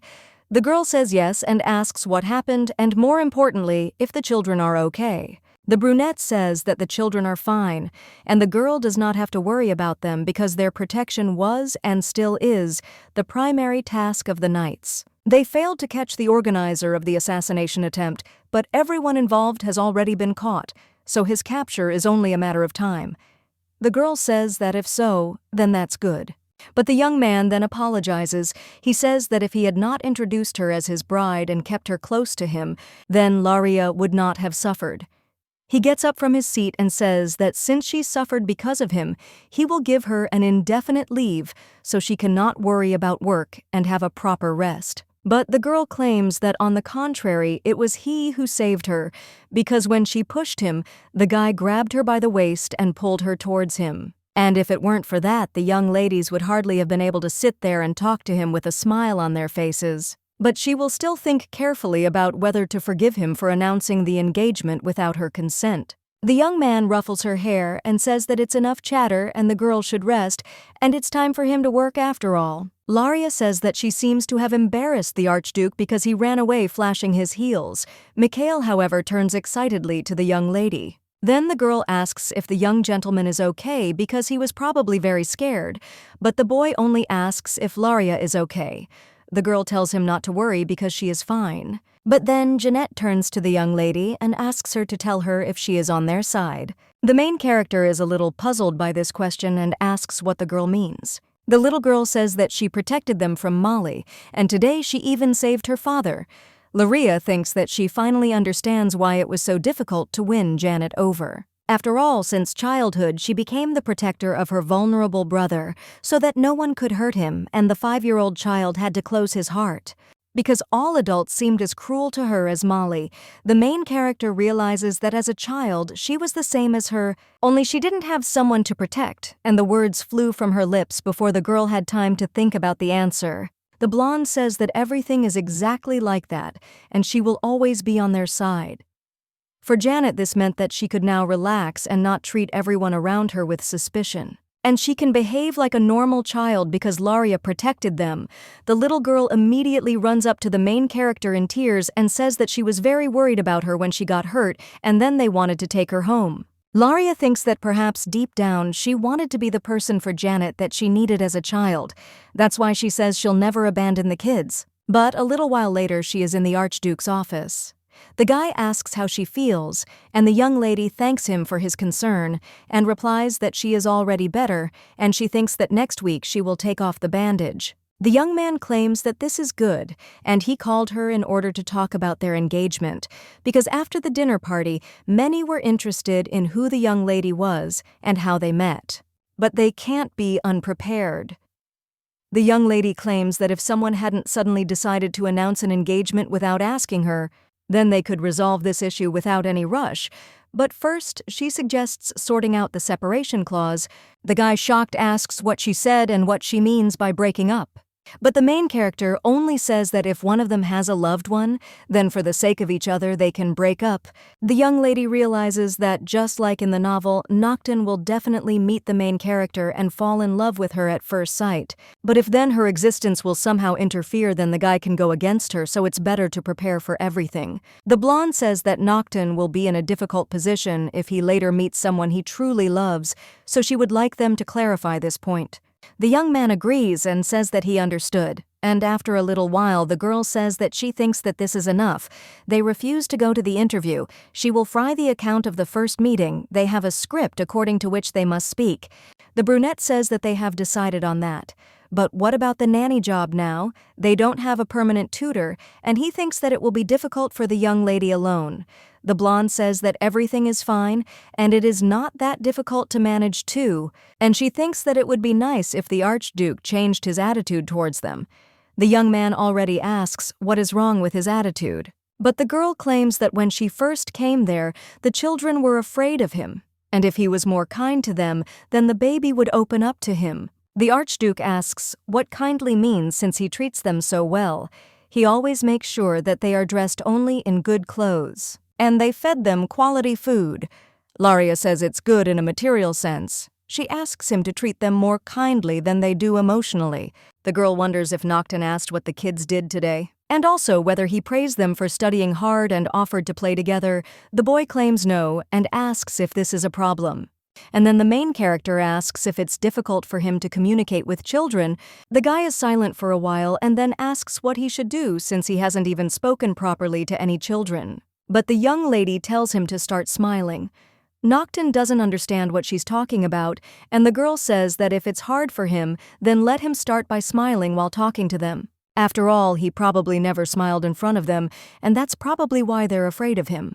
And as far as the girl remembers, his smile is rather strange. The young man only says that he has never been told anything like that and asks what is wrong with his smile. Laria only sighs and asks who can say what kind of face the Archduke himself has. Then she smiles and tells him to try smiling like this, as if drawing an arc with the corners of his lips. It will be difficult at first, but he will definitely seem kinder in the eyes of their children. The guy claims that he didn't know they needed something like that, and then he finally decides to smile.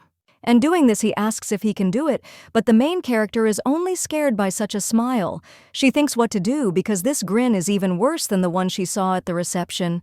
The guy puts his hands on his head and says that he knew it wouldn't work out, but the young lady says that he just doesn't have enough experience, so he shouldn't be embarrassed because it's not that bad.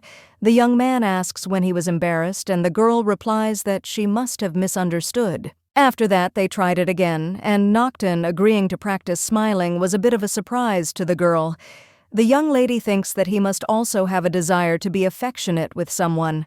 Laria wonders if the possibility of Noctton becoming a gentle person means that this story could break out of the confines of a fatal romance and have a happy ending. A short time later, the Archduke caught the culprit of this incident.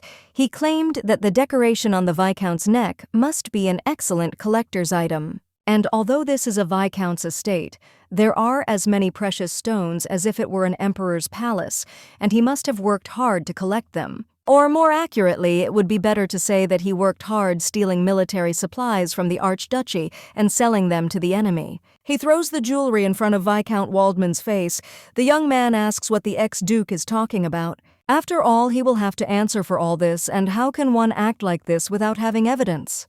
But Noctton says that there is something in which the young man is mistaken, because he is not the only one who is capable of sending a spy to the enemy, after which he throws the papers at the Viscount and says, according to the report of his man, that a whole collection of novels would not be enough to tell about all the crimes that the Viscount committed. But the theft of military supplies and their sale to enemy countries is just the tip of the iceberg. There was also the slave trade and drug import. And the most terrible thing is that he tried to harm the Archduke, and as Noctton Blackwell, who is the sword that protects the Empire, orders, execute Viscount Waldman for the crimes he committed.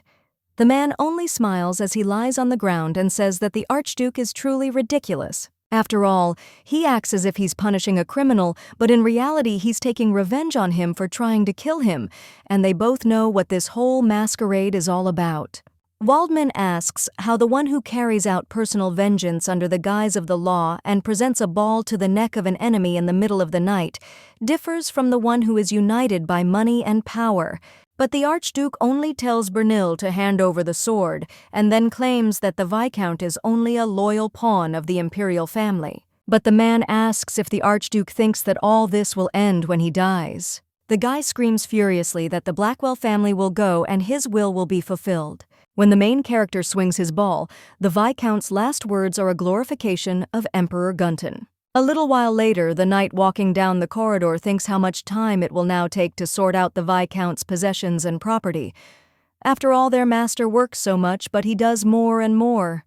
Well then, another knight asks if the deputy commander saw the commander's expression after the execution. The young man wondered how the emperor had managed to make the viscount so loyal, while the archduke after the execution only smiled, wiping drops of red liquid from his face. The deputy commander asks what his colleague is talking about and whether the archduke was smiling. After this, he asks if their master is so serious that a total war with the emperor is coming. The Archduke, meanwhile, is sitting in his room with a mirror in his hands. He is practicing his smile again. In fact, he simply did not waste time and practiced smiling sweetly. A short time later, the Emperor was informed through a magic ball that Viscount Waldman had also been executed, and that total war with the Archduke was inevitable. His Majesty only smiles and says that if they destroy this monster before it starts, they will not suffer any losses. The young lady understands that enough time has passed for all the children's wounds to heal and heal, after which she began to gradually educate them using her methods. She gave the children a piece of paper with circles drawn on it. Mikhail said it looked nice and asked what it was. But the little girl just doesn't understand what's beautiful about it, and the main character claims that it's a checklist of good behavior, and if they do good deeds or listen to her attentively, then the girl will put seals on them. Janet asks why they need to collect these seals at all, and the young lady says that if they can collect all the seals, then she will fulfill any of their wishes. The kids are very interested in this. Mikhail asks if Luria can really fulfill any wish. The girl replies that everything is true. She will only fulfill those wishes that she can. The boy says that it is very cool and hugs Laria. And the girl just says that it's stupid, but since Mikhail liked it and wants to try it, then so be it, she'll keep him company. The main character understands that the little girl still can't be honest with herself. The young lady understands that an important detail is of course the reward with which it will be possible to direct children in the right direction, and they are divided into two main categories. These are material ones, which may include sweets or pocket money. And emotionally, it's joy for being able to collect all the seals and receive praise from an adult. At first, it may seem that there is nothing special in this approach, but this is not so because although at first children usually worry about the material part of the issue, over time, the emotional component begins to prevail. The girl thinks that this is a classic approach to preschoolers in her world, but here she is using this method for the first time, so she is wondering if it will be possible to implement it here. The maid looking at the paper says that it is impressive, because she has never heard of a system where if you do a good deed or are obedient, you get a seal. She also asks the lady if such a thing came to mind, because it is amazing. The main character asks what she is talking about and then claims that she has simply been thinking a lot about how to raise her children well, also been interested in pedagogy since childhood. The maid says that she is simply surprised that the mistress has not yet become the best educator in the world, because with her knowledge and approach it is quite possible. However, a little while later, something happened that neither she nor Mary expected at all. The maid asks the master if he had just shared his water with the flower. The young man replies that yes, he simply thought that the plant was very thirsty, so he decided to share some with it. The main character and the maid are touched by this. They say that the young master is so caring towards the little flower, and with people he will most likely be even kinder. So the young ladies are very happy about this. After all, this means that when the boy grows up, he will be a good person. The maid says that the mistress can put a seal on him for this because the young master deserves it. Mikhail asks if it's true that he will be given the stamp, but then the girl jumps forward and asks why only her brother will get the stamp.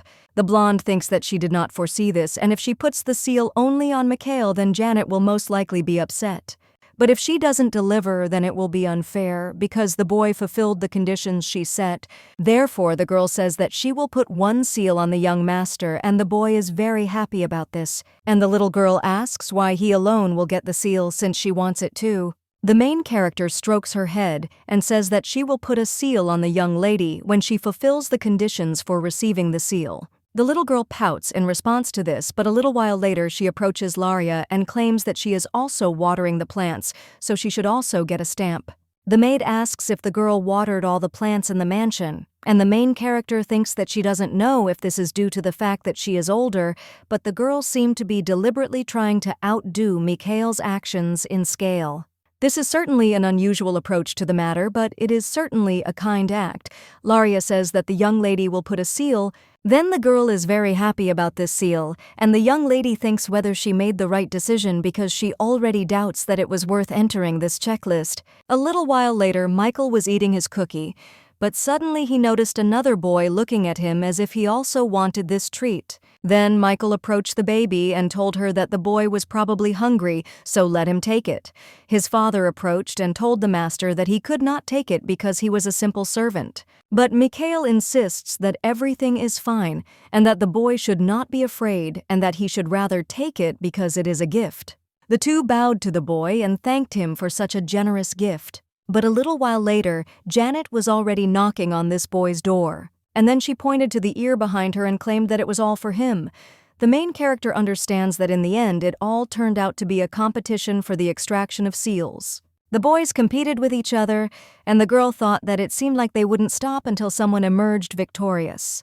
At this time, a boy behind him brings gifts to his uncle and says that he was given so much today and he is sure that it was the holy agents who tried. The man with tears in his eyes says that the boy is right, and Saint Agents decided to bless him, and the baby is just a lucky one, so he should appreciate it. The main character thinks that she of course doubted for a long time, but to think that the method is still good, after all the children made someone happy, the girl also wonders when Noctton will return.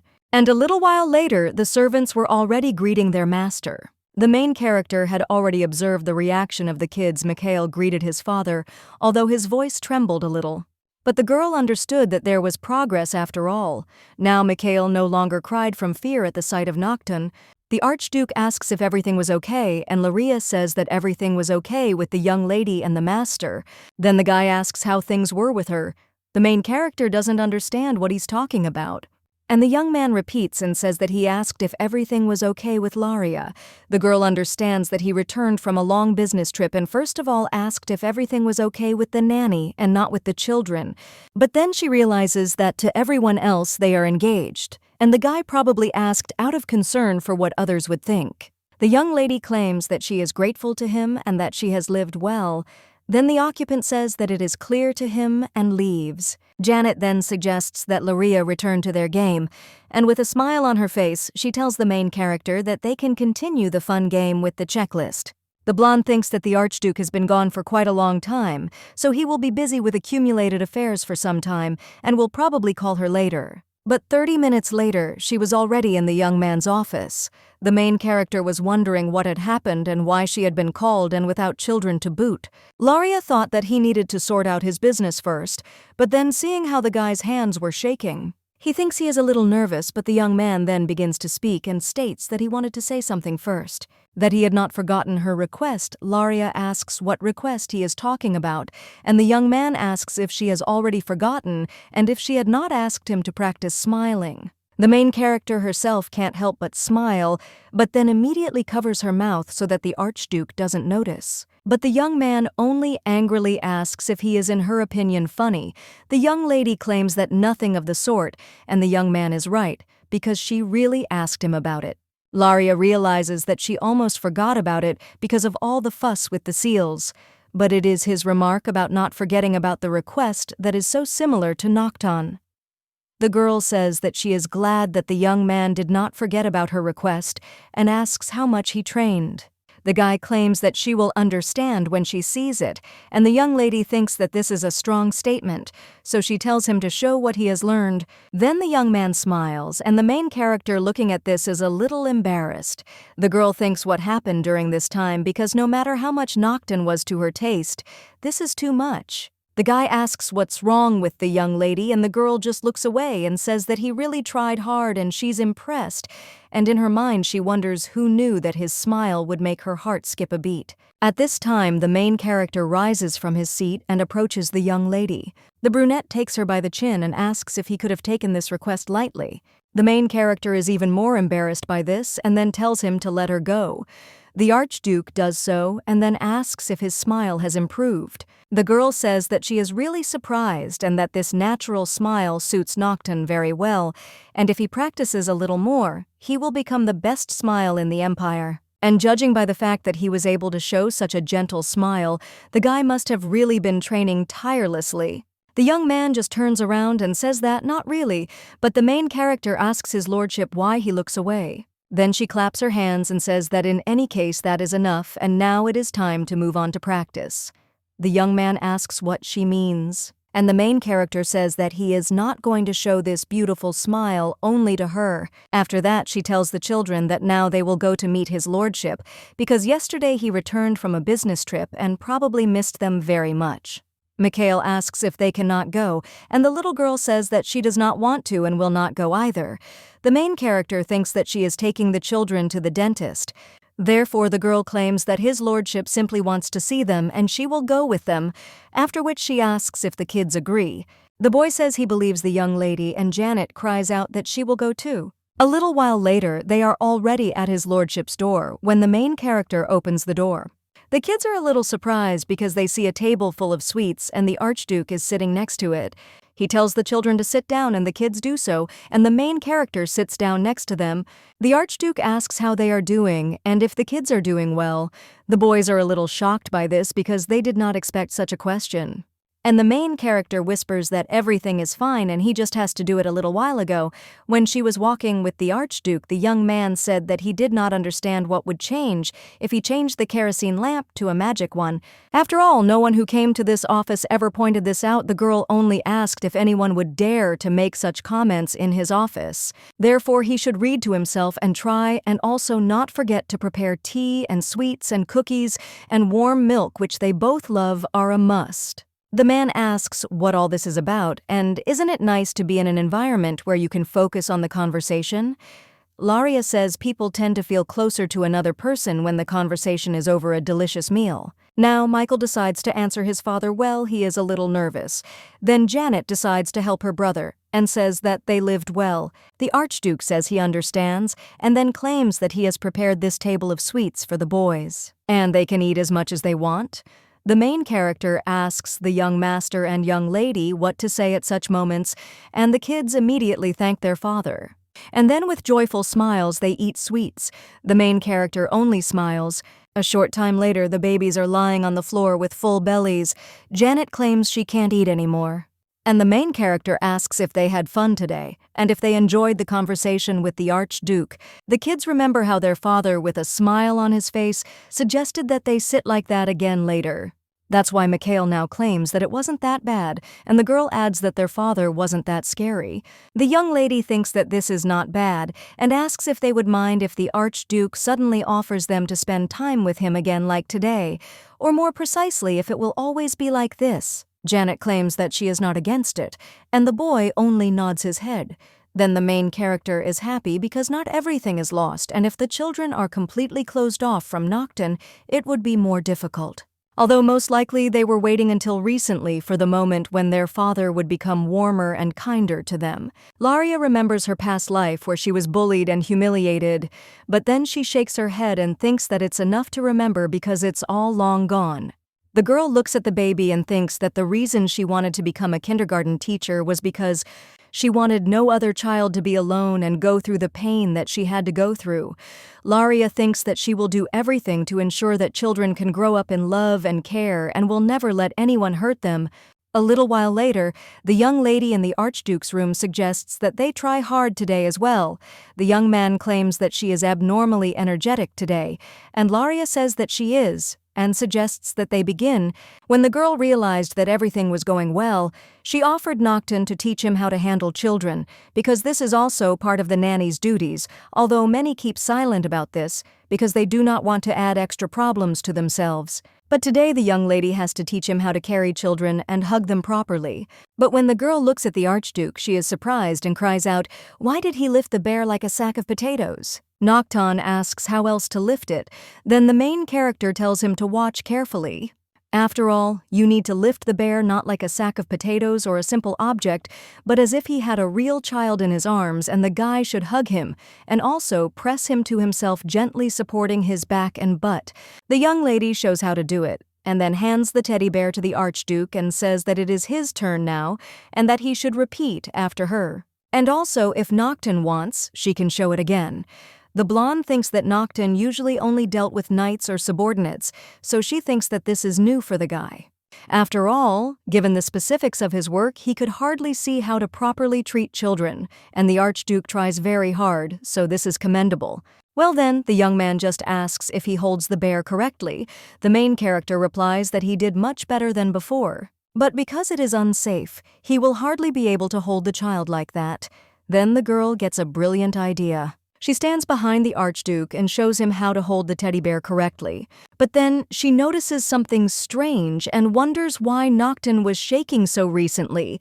But at the same moment, the girl jumps back in horror. She apologizes and says that she did it on purpose because it was just easier to show. The young lady asks the guy to believe her. And she herself thinks that she made a mistake because how could she forget that Noctton hates any touch from the female sex? And it seems he was right because she really does have a bad memory. The main character wonders if he will be angry or sarcastic. Then she apologizes to his lordship. Nadia claims that everything is fine, and Laria cannot worry. The main character wants to return, but he claims that he already said that everything is fine. The blonde wonders if she was just winding herself up in vain, and what she did was normal within the framework of the training, after which the girl suggests continuing. The guy with a serious expression on his face agrees, and a few minutes later is already making progress in this matter. The main character says that this is a great job, and thanks to the lessons the Archduke has learned to carry a child in his arms, and all that remains is to put this into practice. After all, if he applies this knowledge, the haunting encounters with children. But the young man does not let her finish and claims that this is a waste of time. After all, the kids are unlikely to ever want him to lift them up because they are afraid of their father and may even hate him. The main character is a little shocked by such a statement.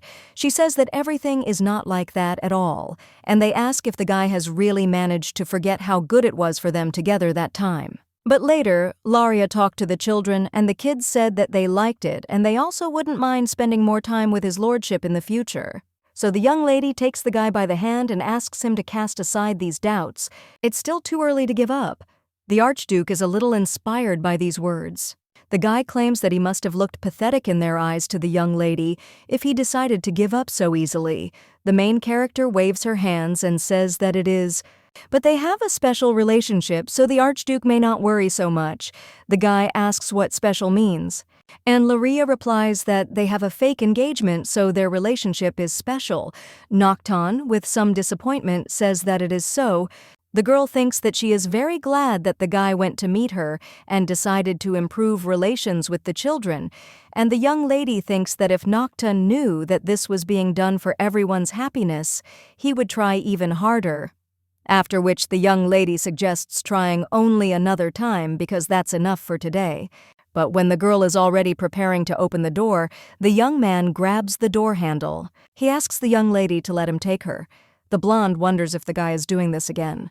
But she doesn't understand why he needs this mansion. It's so well guarded. The main character thinks that sometimes it's very difficult to understand Noctton's train of thought. And in the end, despite Laria's indignation, she had to agree, because if she had done otherwise, it would have been regarded as disrespect. The Archduke asks the girl if she needs to get up early tomorrow because, if so, then she should go to bed early and get a good night's sleep. The main character agrees and tells him to sleep well too, but then the girl remembers that Noctton doesn't sleep well at night, and he prefers not to sleep at all, and if he does fall asleep, he only dreams of nightmares, and the guy has to experience all this night after night because of her. The young lady understands that usually in novels, the main character heals the wounds of the main character, which no one else knows about, and as a result, the main character falls in love with her.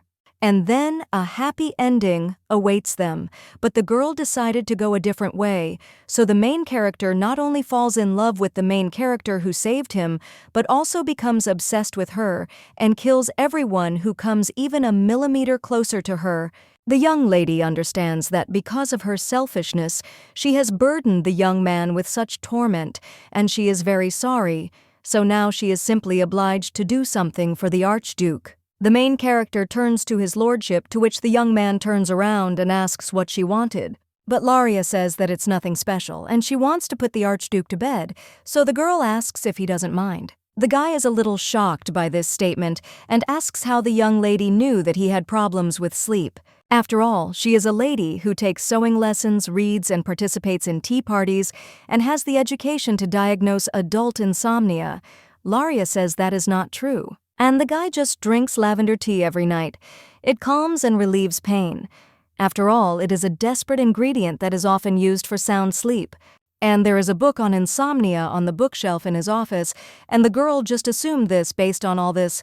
The Archduke claims that her analytical skills are quite good, and perhaps the girl's calling is not to be a nanny but a detective. Laria wonders whether he is being serious or sarcastic. Or the main character could be hurt by the fact that the girl knows his weaknesses.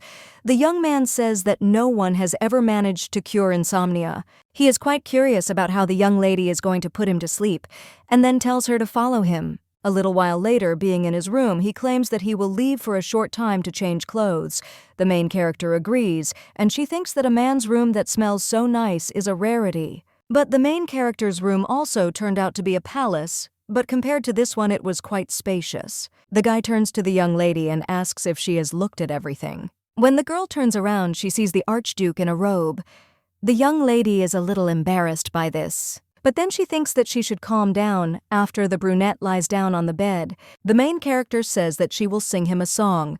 The young man asks if she will sing, and the girl claims that even though you wouldn't know it, she can put any child to sleep with a 5-minute lullaby, and even a crying child is not a problem. The brunette says it's funny, and claims that he's tried many ways to cure this insomnia, and if the girl knew even a quarter of these ways, she wouldn't dare say such a thing. The young lady thinks that she knows all the methods he tried, as she is the author of this novel, and therefore knows more about him than anyone else, but perhaps even more than the Archduke knows about himself, so the young lady says that he should give her exactly 5 minutes. After all, since he has put in so much effort, the girl asks him to listen to her song.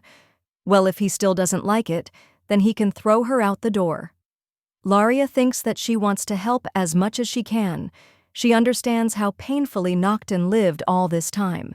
The young man says that the girl can do as she wishes, although it will be a waste of time anyway. The main character sits down on the bed and thinks that she will just go for broke, for she will either succeed or it will all end in complete failure. The young lady claims that she is beginning, and then she sings the first words of the lullaby. The young man heard them and immediately grabbed the girl by the shoulder, and he furiously asks what she is doing and how she knows this song, as well as why the young lady decided to perform it and what the hell her intentions are. Laria thinks about how hard the Archduke grabbed her, but she understands that in the past, Noctton must have been in even more pain and fear. His insomnia is linked to trauma from the children's real father, and this is the song the man sang to little Noctton several times.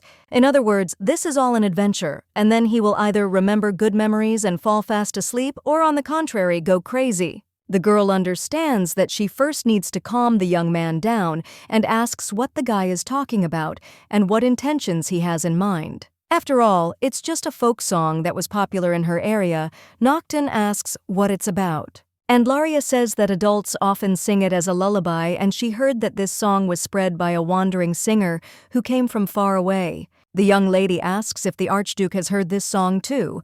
The young man states that he thinks so. He then lies back in bed and curses this wandering singer, asking why he made this song popular. The main character did not think that the young man would become so furious, and as expected, fighting fire with fire by pushing him face to face with painful memories was a reckless idea. Noctton turns around and says that if anyone sees him, they will think that he threatened Laria. And wasn't the girl proud that she could put anyone to sleep in 5 minutes? The young lady listens to him attentively, and the guy claims that he will give her exactly 5 minutes, and during this time Laria can do whatever she wants. The main character thanks him and claims that she will try very hard and will never disappoint the Archduke with her singing. The brunette says that after 5 minutes they will stop this, and the young lady will not have another chance because he cannot afford to waste his time like this. The blonde agrees and says to trust her because this song is the best when it comes to sleep. The Archduke claims that he knows this, and the young lady then begins to sing a lullaby as she finishes addressing his lordship, but she sees that the young man is already asleep. The main character sighs and wishes him good night. Then she goes to the children. The girl apologizes to Mary because lately she has been leaving the children with the maid more and more often. The maid says that it is nothing and the meeting with the master is more important and also everything is fine, so the mistress can go faster and the children are sleeping like angels. The main character thanks the maid, and the maid wonders if everything is okay with the lady, since today the main character has been helping Noctton fall asleep every night. On this day, the girl did the same. She thinks that today she was a little late because she had to put the children to bed. Laria looks at the starry sky and realizes that Noctton, who could not fall asleep even after listening to some famous performances or taking a famous medicine, now falls asleep in a matter of minutes after listening to her lullaby. The young lady sitting on his bed asks if the Archduke is comfortable, because if so, then she will start singing. But the young man interrupts the main character and addresses her. He claims that first he wants to ask her something, and then claims that the girl's working day these days was much longer than usual. The young lady doesn't understand what he's talking about, and then realizes that her workday has really gotten longer since before she was free as soon as the children fell asleep. But lately she has been teaching Noctton how to communicate with children, so she goes to bed later. Laria claims that everything is fine, and she also has mild insomnia, so it is okay that her sleep schedule has changed a little.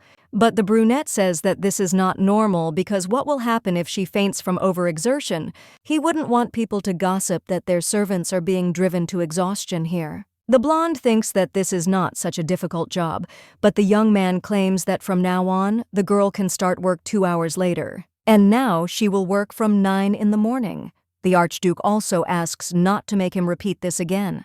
The main character is a little shocked and says that then she won't be able to wake up the kids and feed them in the morning, but the brunette claims that this is not a problem because he can hire 2 more nannies who will look after them from 7 to 9 in the morning, after which he asks if this is enough for Laria to agree. But the girl thinks what kind of employer would hire more workers to give another one a rest because it is incomprehensible to the mind. Therefore, the main character tries to object, but the young man claims that he does not accept any objections. After all, this is an order and it is not discussed and the girl will obey the Archduke. The girl says that she will do as he says. Then the young man says that it is nice and wishes her good night. The blonde thinks that of course she thanks him for his concern, but she does not understand why he goes so far. And when she finishes singing the lullaby, she looks at the sleeping Archduke. The young lady thinks she can't help but notice that he looks damn handsome, and especially when he sleeps. The main character already raises her hand and thinks that the guy does not look menacing, but even cute. But then she immediately pulls her hand back and hits herself in the face. The girl thinking, how can she think about this? Then she leaves the room and thinks that he must have gone crazy because this is almost harassment. But the next day, the young lady wakes up early in the morning, then she understands that from now on she can sleep longer. But unfortunately, the girl again woke up so early out of habit. The blonde thinks that she is worried because suddenly the young lady didn't like the food and she is making a scene. And she lies quietly in bed, or the young gentleman could have accidentally fallen again and started crying. So a little while later, the girl already enters the dining room. Rumors are a little shocked, and the young lady wishes them good morning and asks if they slept well. The maid says that of course it is, and then apologizes that they did not greet the girl properly because they did not expect to see the mistress before 9 o'clock in the morning. And most importantly, I do not say that she tried to sleep longer but could not because of concern for the children. That's why she decided to come there earlier. The girl approaches the kids and starts waking them up. She doesn't understand what came over Noctton, because Laria felt fine even during her previous working hours, because she only had to look after the children and then the girl did it brilliantly. His working hours were also shifted, and this was done for convenience since the maid only serves Laria, but to be honest, the main character thinks that she should have been allowed to rest more often because the maid worked tirelessly. The blonde is happy that now Mary can get a good night's sleep. Well, suddenly, a maid comes up to the lady and asks if she wants anything special. The young lady replies that no, and she doesn't need anything, and she wonders what the head of the kitchen is doing here. The woman's wife asks if the mistress is hungry and can bring her some freshly baked buns, but the blonde only thanks the maid and says that she is not hungry. After all, she had already had a snack with the children, so the woman doesn't have to worry, and now she has to look after the kids, so the young lady claims that the train is later. Then the head of the kitchen leaves and Laria thinks that the woman was probably worried that the lady was hungry, so she came and that it was very sweet. But suddenly the main character hears some scream, and it turns out that Jeanette has fallen.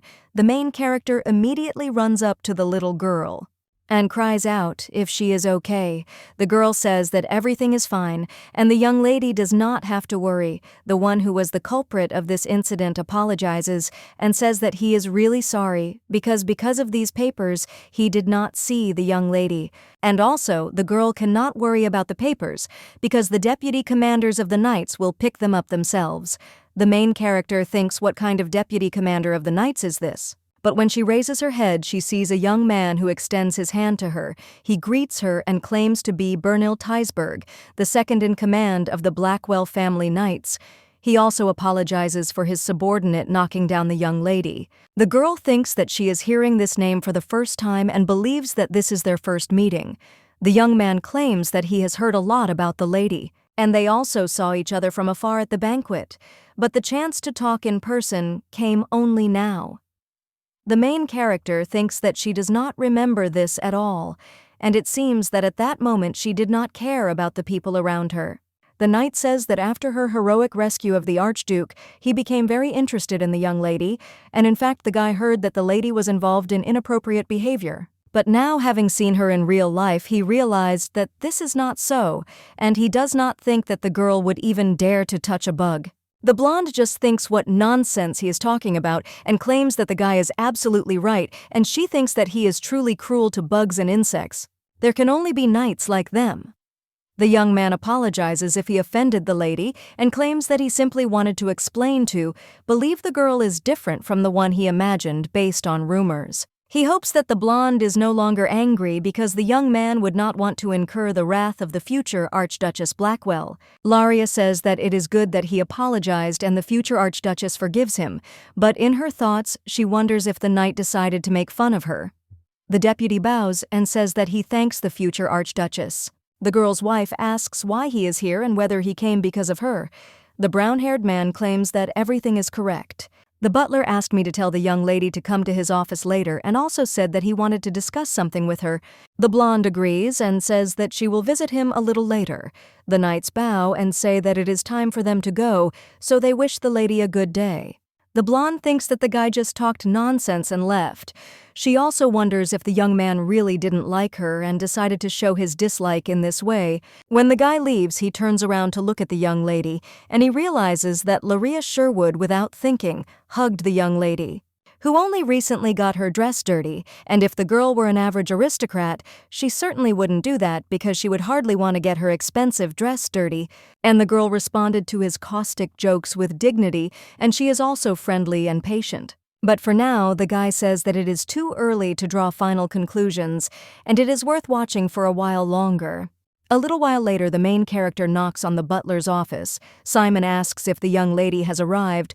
The girl says yes, and asks if the butler called her. Simon tells her to come in and sit down because they need to talk, after which he offers the young lady to look at some papers. He hands Laria these papers and says that he would like to know the lady's opinion about this. The girl, looking at the papers, wonders if this could be some kind of contract, and whether Noctton really decided to change its contents due to a change in working hours.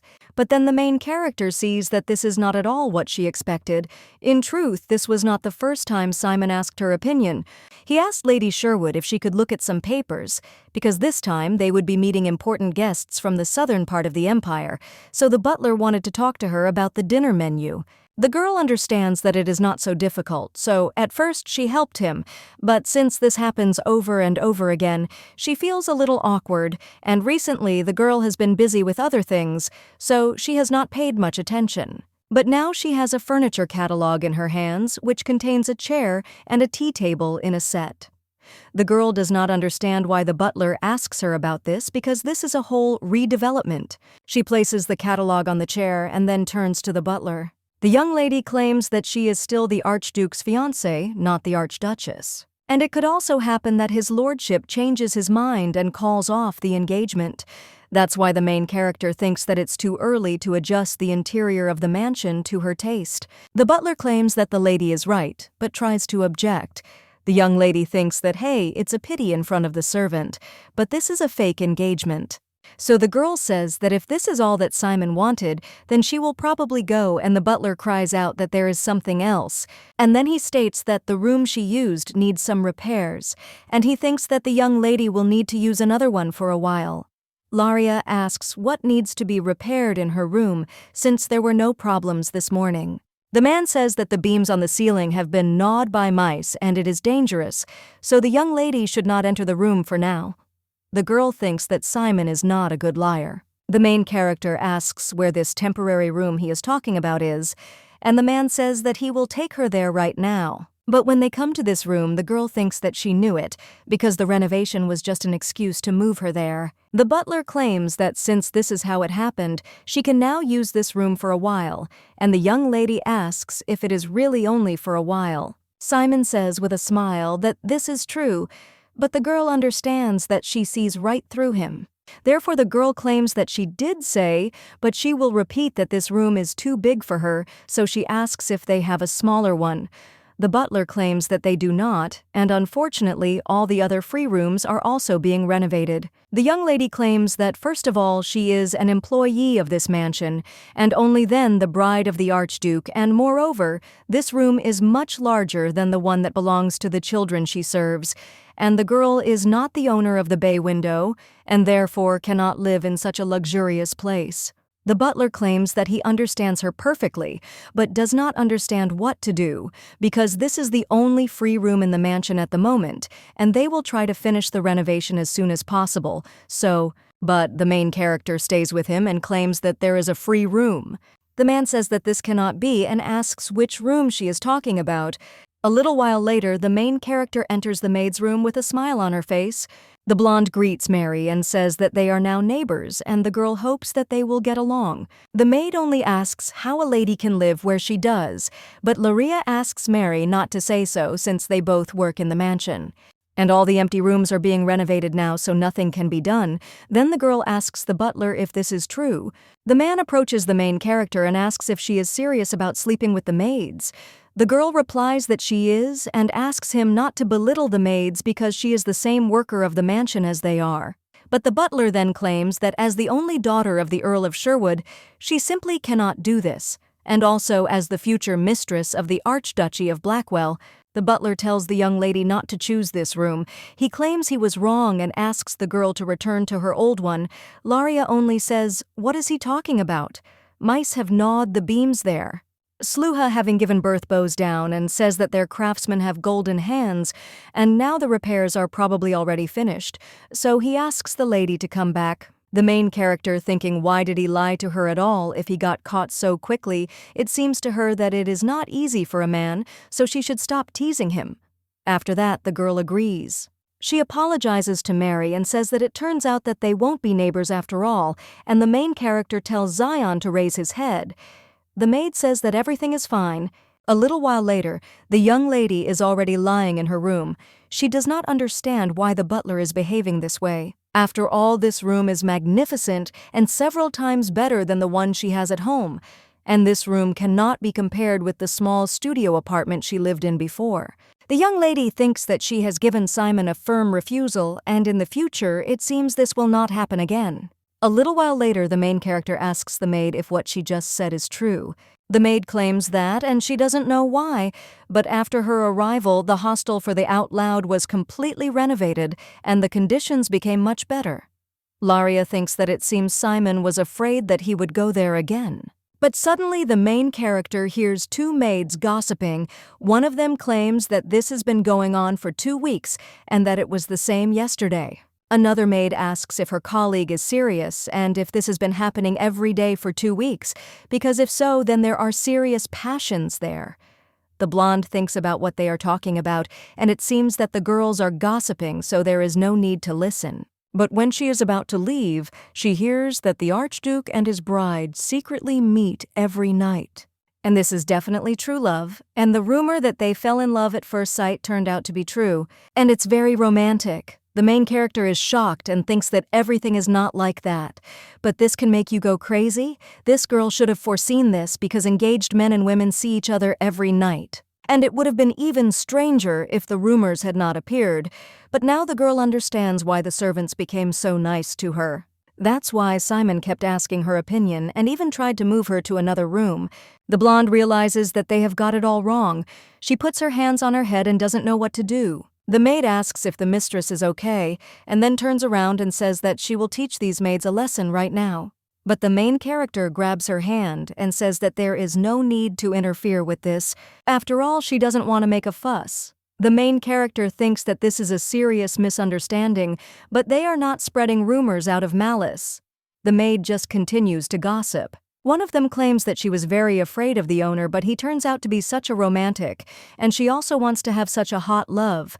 But then one of the maids claims that they will be so late, so they offer to go faster before they are scolded. The main character is just wondering what she should do because rumors instantly spread throughout the mansion. She is of course embarrassed, but that is not the most important thing, because if Noctton becomes famous as a romantic or a passionate lover, who would it be as bad as it could be? Therefore this cannot be allowed because the guy has never even held a girl's hand in his entire life. Laria decides to think about it in the evening, and now she says that she and Mary have to go because the children's etiquette lesson will soon end. That same evening, Janet cries out that she does not want to sleep. Laria asks the young lady what is wrong and why she does not want to sleep, and also asks if the girl should tell another story, but the little girl cries out that she does not want to. The boy says that the young lady will leave when they fall asleep, so he asks her to stay with them. The main character thinks that it is already late, so she needs to quickly put the children to bed and go to Noctton's room. Therefore, she says that if the children want to become good people in the future, they must be able to sleep alone. But Janet screams that it's not fair because Laria sleeps with her father every day, so why can't she do the same with them? The main character is completely shocked by this and also wonders who said this, guys. The girl claims that everything is not like that at all, and that she does not sleep with his lordship but leaves as soon as he falls asleep. But the little girl screams that the young lady is lying, and Mikhail asks why Laria doesn't want to sleep with them. The little girl hugs the main character and says that she also wants to sleep with her, and her father Mikhail does the same. But then someone asks if the babies say they want to sleep with him and Lady Sherwood in the same bed. It turns out to be the Archduke. He leans over to the children and asks if once is enough. Janet answers that yes. Then they want to say that tomorrow evening he, Mikhail, Janet, and Laria will sleep in the same bed, after which he asks if the kids are happy about this, and the kids immediately nod. The main character is shocked and wonders what is wrong with her ears, and whether she misheard. Because if she heard everything correctly, then she and her children will sleep in the same bed. And although this will only happen once rumors may begin to spread that they have serious intentions, and some may even think that in the future they will become husband and wife, the main character wonders if Noctton really didn't think about it at all. The young man just looks at Laria, and the girl thinks that it will be difficult for him to explain all this to the main character. But the girl thinks how strange it is because this is not the first time she has been alone with the Archduke, but she does not understand why she is so nervous today. The young man touches her hair and asks Laria to tell him whether she is angry with him. The girl just turns around and asks him why, but the young man claims that she didn't say a word while they were walking. Then the young lady wonders if he seriously decided that she was angry, but the main character was simply immersed in her thoughts. And the guy has already managed to imagine all sorts of things from this, so the young lady claims that this is not true at all and she is not angry. Then Noctton asks why she was silent the whole way. The blonde claims that she was thinking about her own things, and that's why it happened. She was thinking about whether the Archduke would be able to sleep with the children and get enough sleep. The guy tells the main character not to worry because he wouldn't suggest something he couldn't do. The young lady just wonders when she'll learn to think before she speaks. She asks his lordship if he's sure everything will be okay. After all, their engagement is fake, but some people might misunderstand his actions, and Laria wouldn't want to create difficulties for him in the future, because suddenly his future real wife might get jealous. The brunette claims that he is not one to care about the rumors that are spread no matter what they are, but he asks if everything will really be okay. Laria asks what he is talking about, and the Archduke replies that she will spend the night with him in the same room and bed. The blonde says that she will be fine, and they will not be alone because the children will be nearby. And the girl also knows for sure that Noctton would not do anything because he is not interested in her as a woman at all. The guy just turns around in response and the young lady asks why he did that. Then the Archduke replies that he is simply very tired and wants to sleep. The blonde says that then she will start singing a lullaby so that he falls asleep faster. A little while later, the maid is already screaming whether they heard it right and whether the mistress will really sleep in the same bed with the master. The blonde says that it is so, and also the young mistress and young master will sleep with them. Then one of the maids grabs the young lady by the hand and suggests that she not waste time. She claims that she wants to cast a spell on the mistress as soon as possible and promises that when they finish, the girl will be the most beautiful in the world. She also asks what fat to add to the bath, rose petals or lilies. Laria says that there is no need to try so hard. But the girls don't even listen to her and claim that this is the first night together between the mistress and the Archduke, and they want the young lady to be irresistible. The girl thinks that it seems that the maids don't hear her at all because of their wild imagination. Mary, meanwhile, is preparing her young master. The boy asks when Laria will come, and the little girl is just lying on the floor. The maid notes that it will be very soon, and the mistress is now busy preparing for a night together with them. Mikhail says that he hopes Laria will come soon, and he is waiting for her with impatience. But then someone announces that the lady has arrived, and the kids immediately run to the main character. The maid tells the young master and young mistress that it is dangerous to run like that because they might get hurt. But then the maid sees Laria. The main character thanks the maid for taking care of the children while she was away. Janet says how beautiful Laria is, and Mikhail adds that she is very sweet. The little girl understands that she made a compliment, so she turns away and says that she misheard, and the main character thinks what a cutie Janet is, and it seems she was so surprised that she said the first thing that came to mind. The blonde understands that she is very happy, that even the children were so delighted. Laria tells the young gentleman that in such cases, they usually say beautiful and not sweet, but she is still grateful to Mikhail. Mary wishes good night to the Lady Juno, to the master, and the young lady to the lady. The boys wish the maid the same. And then they all head to Noctton's room. The young lady tells Janet not to run because she might fall. But then the main character looks at her reflection in the window. The girl understands that despite her numerous protests, the maids did manage to make her pretty, and the young lady only hoped that the Archduke would not think that it was for his sake. The girl understands that they would like to allow such a misunderstanding, but suddenly Mikhail turns to Laria. He asks if the girl will pick him up, but Janet screams at her not to pick up the boy, and it was better to take her in her arms. The main character asks if they are still afraid to go down the stairs, and she thinks that if she carries Mikhail in her arms, her clothes will get wrinkled, and the maid tried so hard. But then the girl realizes that she is thinking about nonsense because she will sleep in these clothes, so they will still get wrinkled. So the young lady thinks that nothing terrible will happen if this happens a little earlier and prepares to take Mikhail in her arms.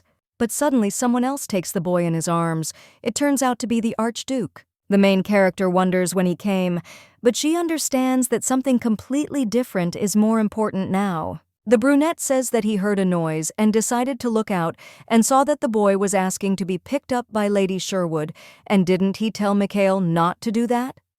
The boy apologizes in response. Laria thinks that the Archduke remembered how to hold a child correctly and that the lessons were not in vain. The girl is so glad that she spent time on his training, because it would be a shame if the guy did not apply the knowledge in practice. The brunette wife says that if the guys go to bed late, they will never grow up big. When the boy enters his father's room, he immediately starts running, but the blonde tells him to run slower because he might fall. Then Laria turns to the young lady and tells her to get off the chair quickly because she might get hurt. The Archduke, meanwhile, tells the young lady not to come near. The main character asks what he is talking about and whether he said anything to her. The young man puts his hand on her shoulder and claims that everything is so... After all, he told Laria not to come near him. The blonde asks why and if his lordship is unwell. But the guy claims that this is not the case and she smells nice. The young lady is embarrassed by this. But then he tries to calm down and says that it's all the maids. The main character takes her lock of hair in his hand. And he claims that it is the scent of wisteria and then asks if the young lady likes this scent. The girl does not even know what to answer. But suddenly she hears a loud sound behind her.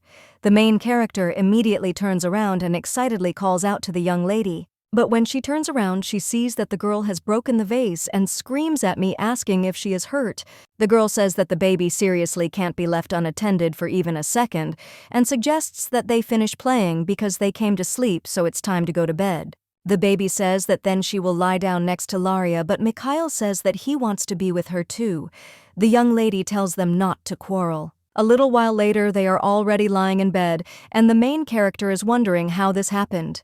Initially, she was going to put the children between them and Noctton in order to lie as far away from him as possible. But the kids were very persistent and none of them wanted to give in, so the girl suggested lying down between them. And because of this, she lies so close to Noctton, but when the main character looks in his direction, then she catches the Archduke's eye. The young lady asks if His Highness is still awake. But the guy only shows her to be quieter. When the young lady turns around, she realizes that the children are already asleep. The main character thinks that because they lie like this, it seems like they are a real family. But neither the Sherwood family, who treated her with disrespect and indifference, nor her mother, who abandoned her. They didn't show her the same love as Noctton and the children with whom she spent only 3 months, and it seems they need her and care for her more. But the girl understands that she cannot think about something like this and hope because she has no place in this family. Because she is only a fleeting moment for them and the one who only temporarily took the place of the main character. Well, suddenly someone reaches out to the young lady, and then he gently touches her lips. It turns out to be the Archduke. He looks at the girl with a serious look, and the young lady turns to his lordship. But suddenly, Mikhail says Laria's name and asks her to put her hand under his head. The girl asks if the young gentleman is uncomfortable lying on the pillow and then tells him to lift his head slightly. Well, then the baby also wakes up. She screams, why only Mikhail can do this, because she wants it too. A little while later, the blonde is already hugging these two and thinks that she barely managed to put them to sleep again. But it seems to her that the Archduke is still looking in her direction.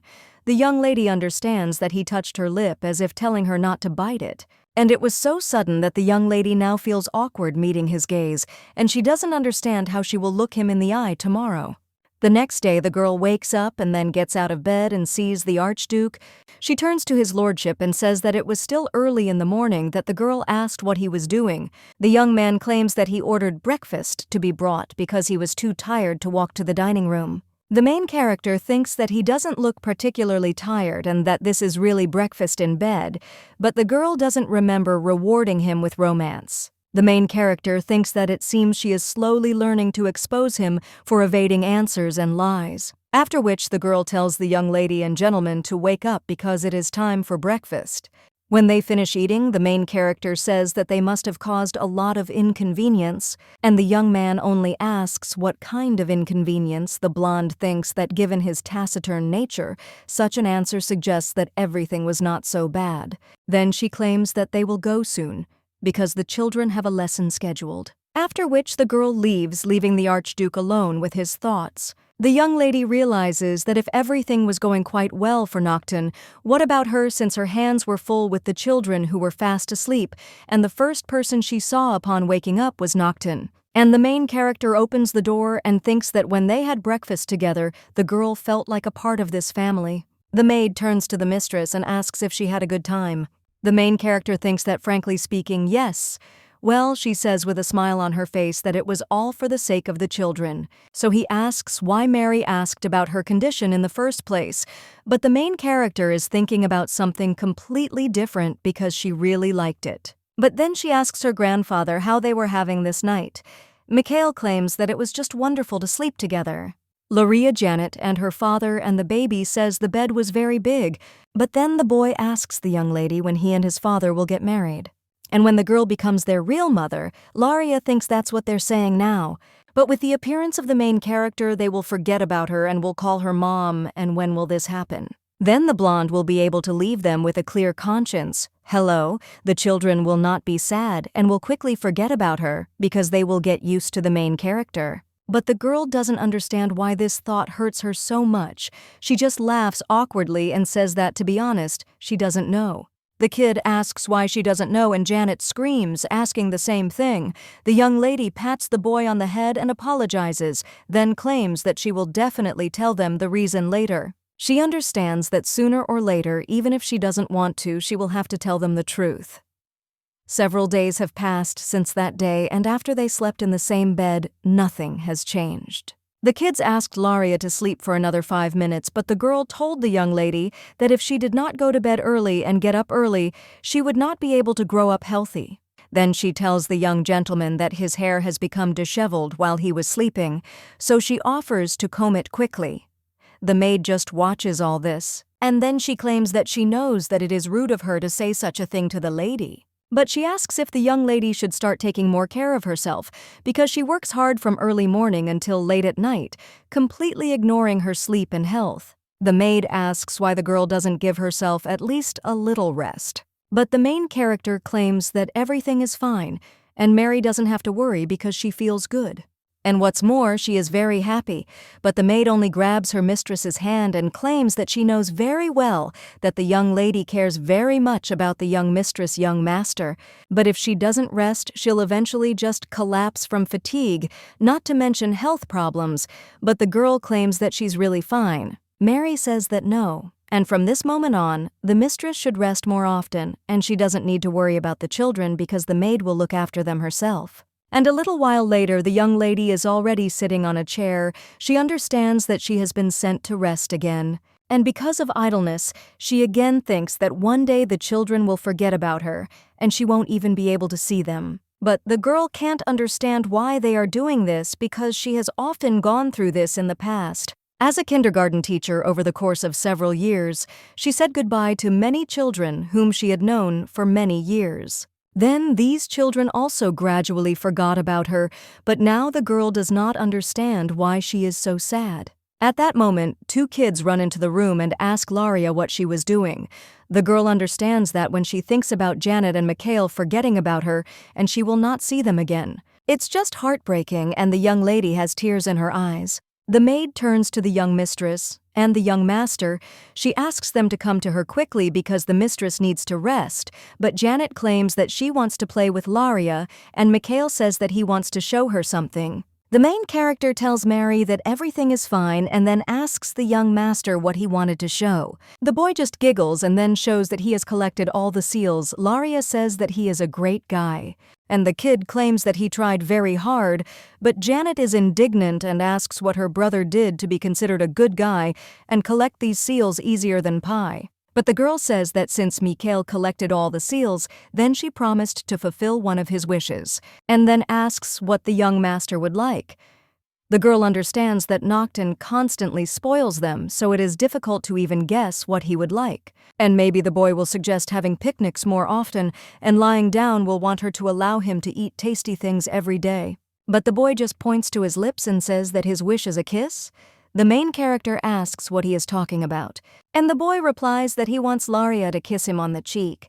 The girl wonders if he really worked so hard to collect the seals to ask for such a sweet thing as a kiss on the cheek. The young lady thinks how sweet it is and grants the wish, then asks the young gentleman if he is pleased. The boy says yes. However, he thinks that if Laria kissed him many, many more times, he would be the happiest man in the world. The main character almost has a heart attack from so much cuteness. She hugs the young gentleman and says how sweet he is, and Janet, looking at this, is already shaking with anger. The girl screams why Laria kisses only Mikhail because she wants to too. The main character wonders if their sweet young lady was upset that she didn't get a kiss. Then she gets up from her seat and jumps up, saying that she will catch up and kiss the little girl. The boy tells Laria to kiss him too. The main character thinks that it seems that she now understands everything. After all, the girl let these kids into her heart, and they became an important part of her world, yes. But even if in the future they fall in love with another woman and forget her, the main character will never be able to forget them and will always love them while she has the opportunity, and the girl would like to give them as much of her love as possible so as not to regret that she missed the chance to do this. The maid, looking at the letter in Laria's hands, asks if another letter has arrived from the Sherwood family. The maid asks if they won't calm down since the young lady has already made it clear that she doesn't want to have anything to do with them. Laria thinks that at first there were 2 to 3 letters a week, but now they are sent in large quantities and almost every day. At first only the stepmother wrote, then Norman started, and now Adolf has decided to write a letter. But most likely they plan to get closer to the Archduke through her. And this is understandable because everyone wants a place in the sun. Varniknaya apologizes and says that she should not have said too much because these guys are still the young lady's family. But the main character says that it's okay. She throws the letters into the trash and says that she agrees with Mary. After which he leaves the room and says that today the kids wanted to walk around the market, so he asks if the maid will help him get ready. A little while later, Mikhail is already eating cotton candy, and the main character asks him how he liked today's walk. The kid says yes and suggests going there again later. The main character agrees and says later. But suddenly she hears someone screaming that they can't let this person through. The young lady wonders why it is so noisy near the gate because a second ago it was quiet, but suddenly she hears someone screaming her name. The girl realizes that this is a very familiar voice, and when she turns around she sees her mother. The woman with tears in her eyes asks to be allowed to see Laria at least once. The main character thinks, why did the stepmother come there and with such behavior? Adolf also came. He cries out that he wanted to meet his sister, and they ask what the problem is. The knight claims that his lordship has ordered the protection of Lady Sherwood, so they will no longer tolerate the unacceptable behavior of Countess Sherwood and the young master. The boy just screams, what did he say and who is he to say such a thing to them? The woman giving birth tries to calm her son down, and the young lady turns away and thinks that she needs to quickly go inside before they notice her. But suddenly the woman turns in her direction and screams her daughter's name. But the main character only calls the security. She says that she will go into the mansion with the children, so let them drive these people away. But when the girl turns around, she hears Adolf screaming her name. But when the girl turns around, she already sees him jumping over the fence. The knight stands in front of the main character and screams when the heat this boy has gathered. But the young man only goes around. The knight grabs his sister by the hand and turns to Laria, and a little puzzled, she asks if it's true that she won't come back and if she hates the boy so much. Laria does not understand why her brother behaves this way because the young man constantly bullied Laria herself and her in her body. Smiling impudently and maliciously as if something funny was happening, therefore the girl does not understand what all this is about now. But suddenly Janet screams out whether they are going to take Laria away again and claims that the girl is her nanny, so these idiots should not touch her. The main character understands that if you think about it, the little girl stopped them last time too. Adolf only blushes and screams for her to be quiet. He asks furiously what a little girl like her could possibly know to say that he clenches his fists.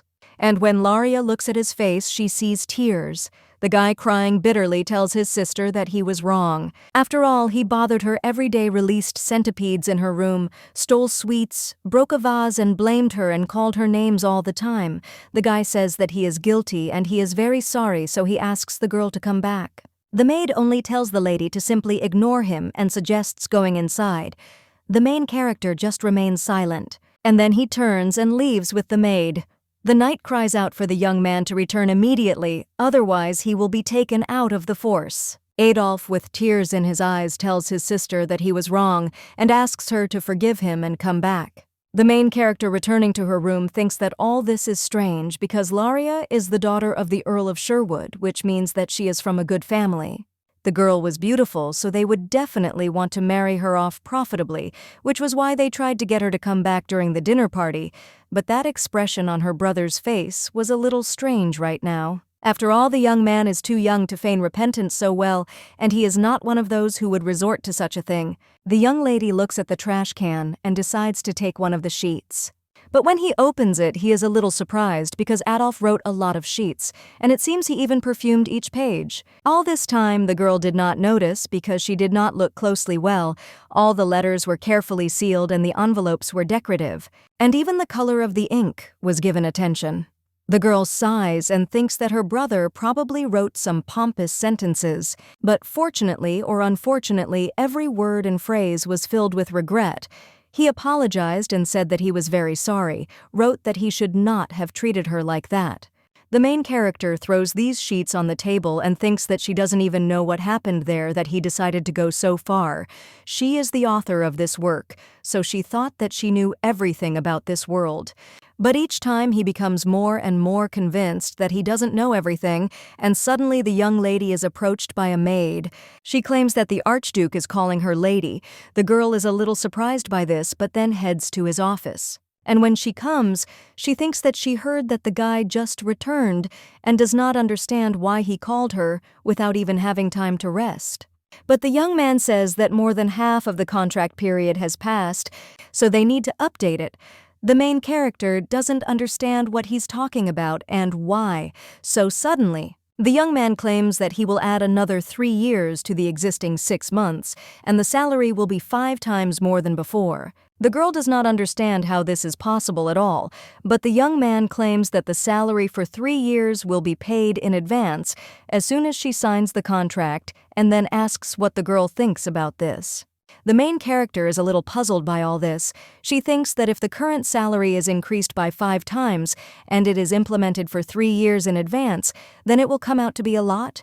But the young ladies understand that they need to pull themselves together, so they ask his lordship why he is offering her a job on such favorable terms. The young man only answers that he likes these methods of education. Moreover, it would be better for the children to have one nanny for a long time. The girl does not even believe that he decided to make the salary in the clouds only because of this. But she understands that given that she has officially become a nanny, this is reasonable. But this kind of money is a bit too much. And after 9 months, the main character will appear, so Laria cannot stay with Noctton and the children. The guy silently looks at the blonde and waits for her answer, but the girl only addresses his lordship with a serious face. And she apologizes and then says that she cannot sign this contract. The young man clenches his fists in response. He reflects on the fact that he still doesn't know what kind of person the young lady is. At their first meeting, he thought the girl was superficial, but he was never wrong. The girl claimed that it is very important for children to grow up in love and care because only such children can become strong and independent people without complexes and emotional wounds. The young man did not understand who this lady was. There is one little known disease that is passed down in the Blackwell family from generation to generation. It's called a manic attack, and this disease almost guaranteed every person unprecedented strength, but the price for it is the loss of reason. At such a moment, everything is possible, even violence and injury to others. Noctton also received a power. It is called the eye, which allows one to look into the very soul of a person. Thanks to him, the guy could easily determine people's intentions. He also immediately distinguished those who wanted to serve him faithfully and truly. With this power, the Archduchy of Blackwell was able to rise so quickly in such a short period of time. On the first day of their meeting, Noctton decided to use force on the girl as well. The guy thought it was strange because he had never seen such a color before. He understood that there was nothing special about Laria Sherwood, and she was an ordinary aristocrat. The new color of her soul, on the contrary, is extremely unusual and seems out of this world. The guy thought maybe she is not a person at all. He doesn't know what the young lady's goal is or who she is, so he can only watch her. The young man periodically asked if there was any news regarding Lady Sherwood. The knight replied that yes, and they assumed that her family was against the lady being here. The brother claimed that it was normal because their daughter was far away and with her man. The knight claimed that it actually felt like they were trying to hide Lady Sherwood from prying eyes. At this time, the main character in the corridor screams for the young gentleman to be slower because he could fall. The Archduke wonders if the girl really loves children so much. The more the guy got to know her, the more perplexed he became. The young lady always says that children should be treated with love, but he doubts that the girl herself has ever received such love. But he is tormented by the question of why her soul is of such a color. Although it is atypical, there is no danger coming from her, and on the contrary, the girl's soul seems innocent and beautiful. It was then that the guy had his first thoughts that he wanted to take possession of her. Well, suddenly the guy realizes what he just said. The young man looks at his hand and wonders what the hell he's thinking. The young man remembers how people gossiped when he went out with Lady Sherwood. The boy thought that all these people were like cattle. They were the upper crust of the country. But he understood that as soon as it became clear that they were engaged, everything would immediately calm down. The guy felt disgusted at the thought that people would immediately start hanging around the girl. However, he was a little surprised when the young lady let go of his hand, and looking at the light of the girl's soul, he saw that changes had occurred. The guy realized by her shaking hands that Laria had heard everything. He thought what a fool he had been. After all, he didn't even think that a person with such a beautiful soul would be nervous after hearing something like this, and that he was the one who brought the girl there again. Noctton understood that the blonde was in great pain.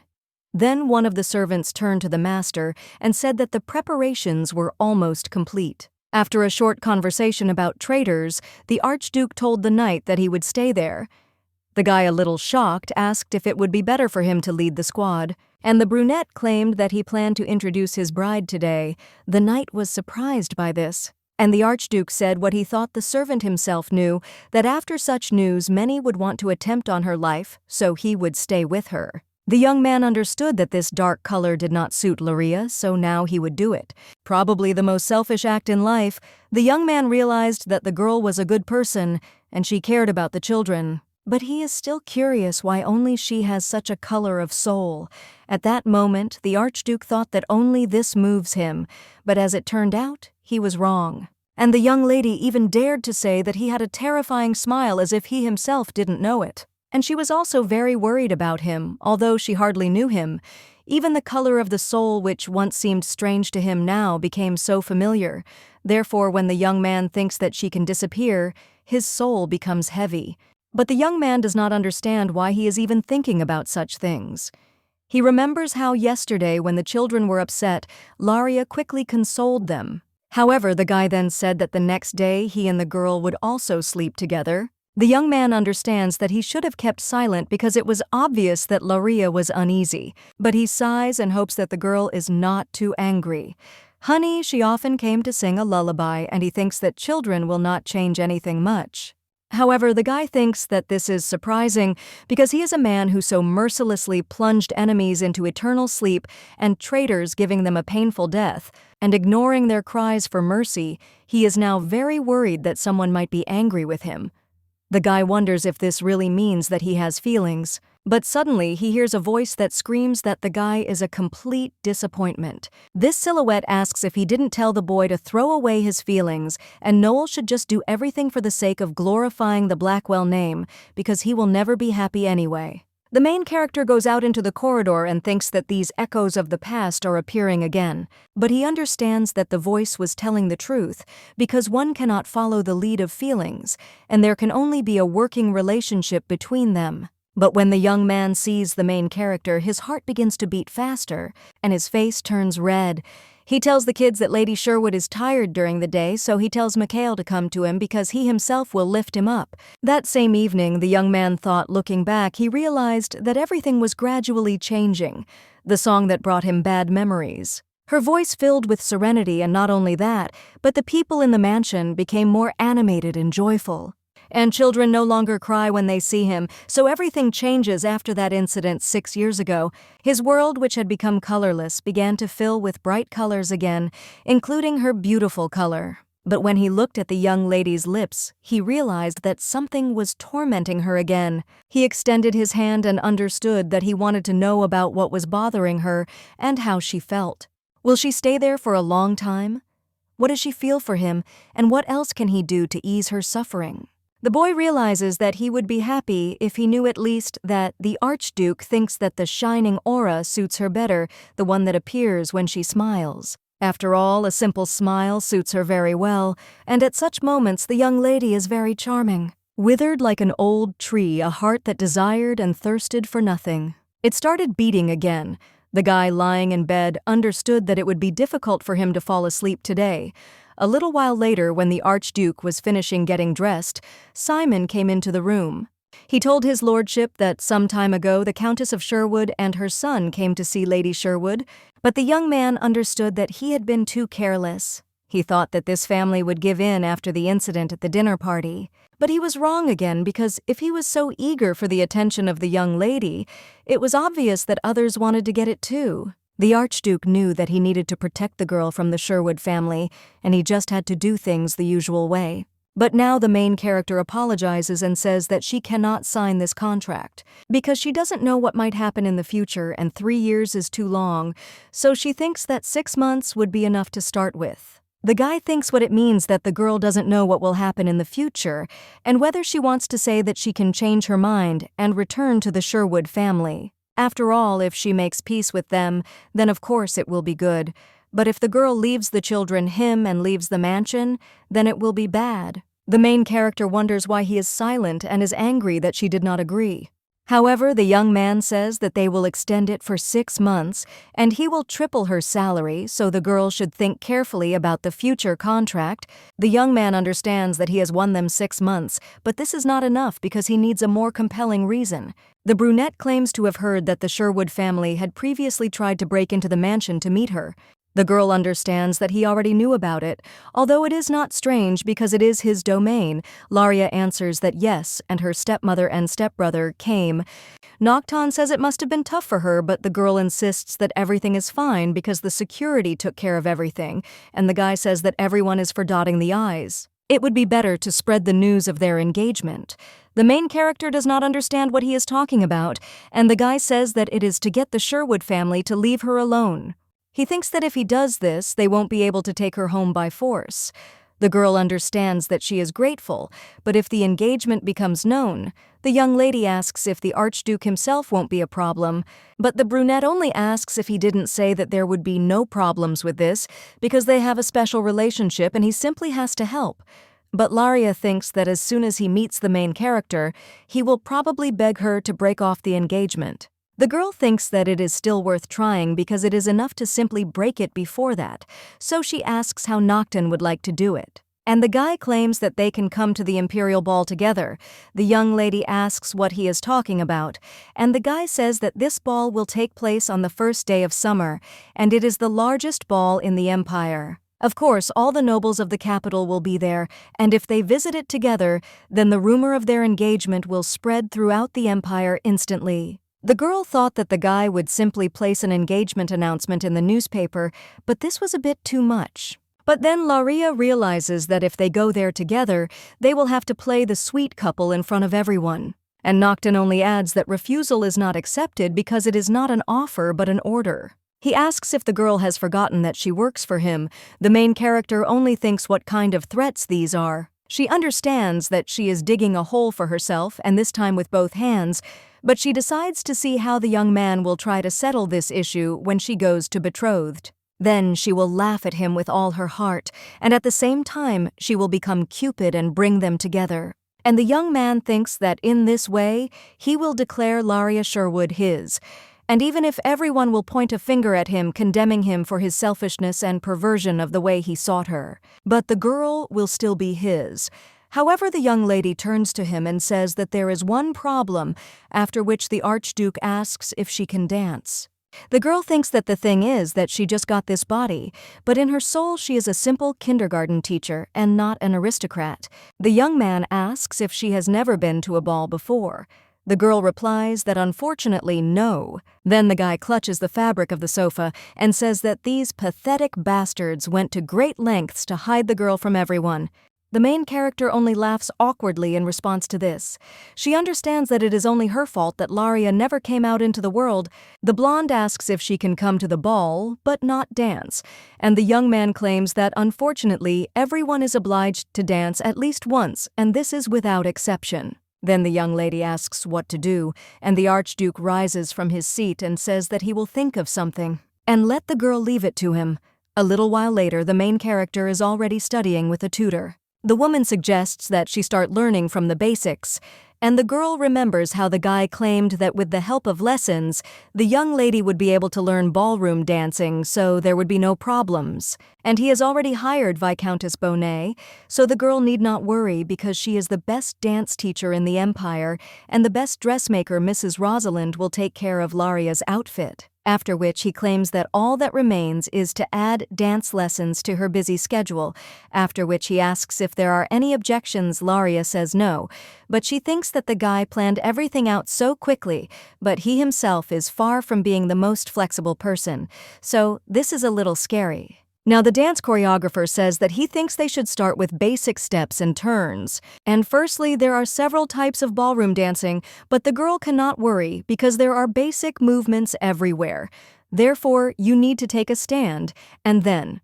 But the main thing is that the burning only thinks at what height she needs to hold her hands. But then someone comes up to her and says that it will be easier and clearer if she practices with a partner. It turns out to be the Archduke. He takes the young lady by the hand and states that they will be in such a position. The main character is embarrassed by this and says that now she understands, but then they ask why the guy is so close. However, suddenly someone calls Laria.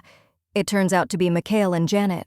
The boy says that Laria can do it. The young lady says that she will succeed the main character, thanks the kid, and says that she will try. The girl decides to give it her all and show them what she's worth because she was a star nanny during the dance rehearsal. The girl thinks that they will see and even be amazed at how quickly she learned this dance. A little while later, the choreographer is already setting the rhythm of the dance. She tells Lady Sherwood to speed up the tempo. Laria is already starting to get confused and taking the wrong step, stumbles and falls. The girl closes her eyes in anticipation of pain but feels nothing, and when she opens her eyes, she sees only the main character's chest. The girl is very surprised by this, and she is very embarrassed and then asks the Archduke to let her go.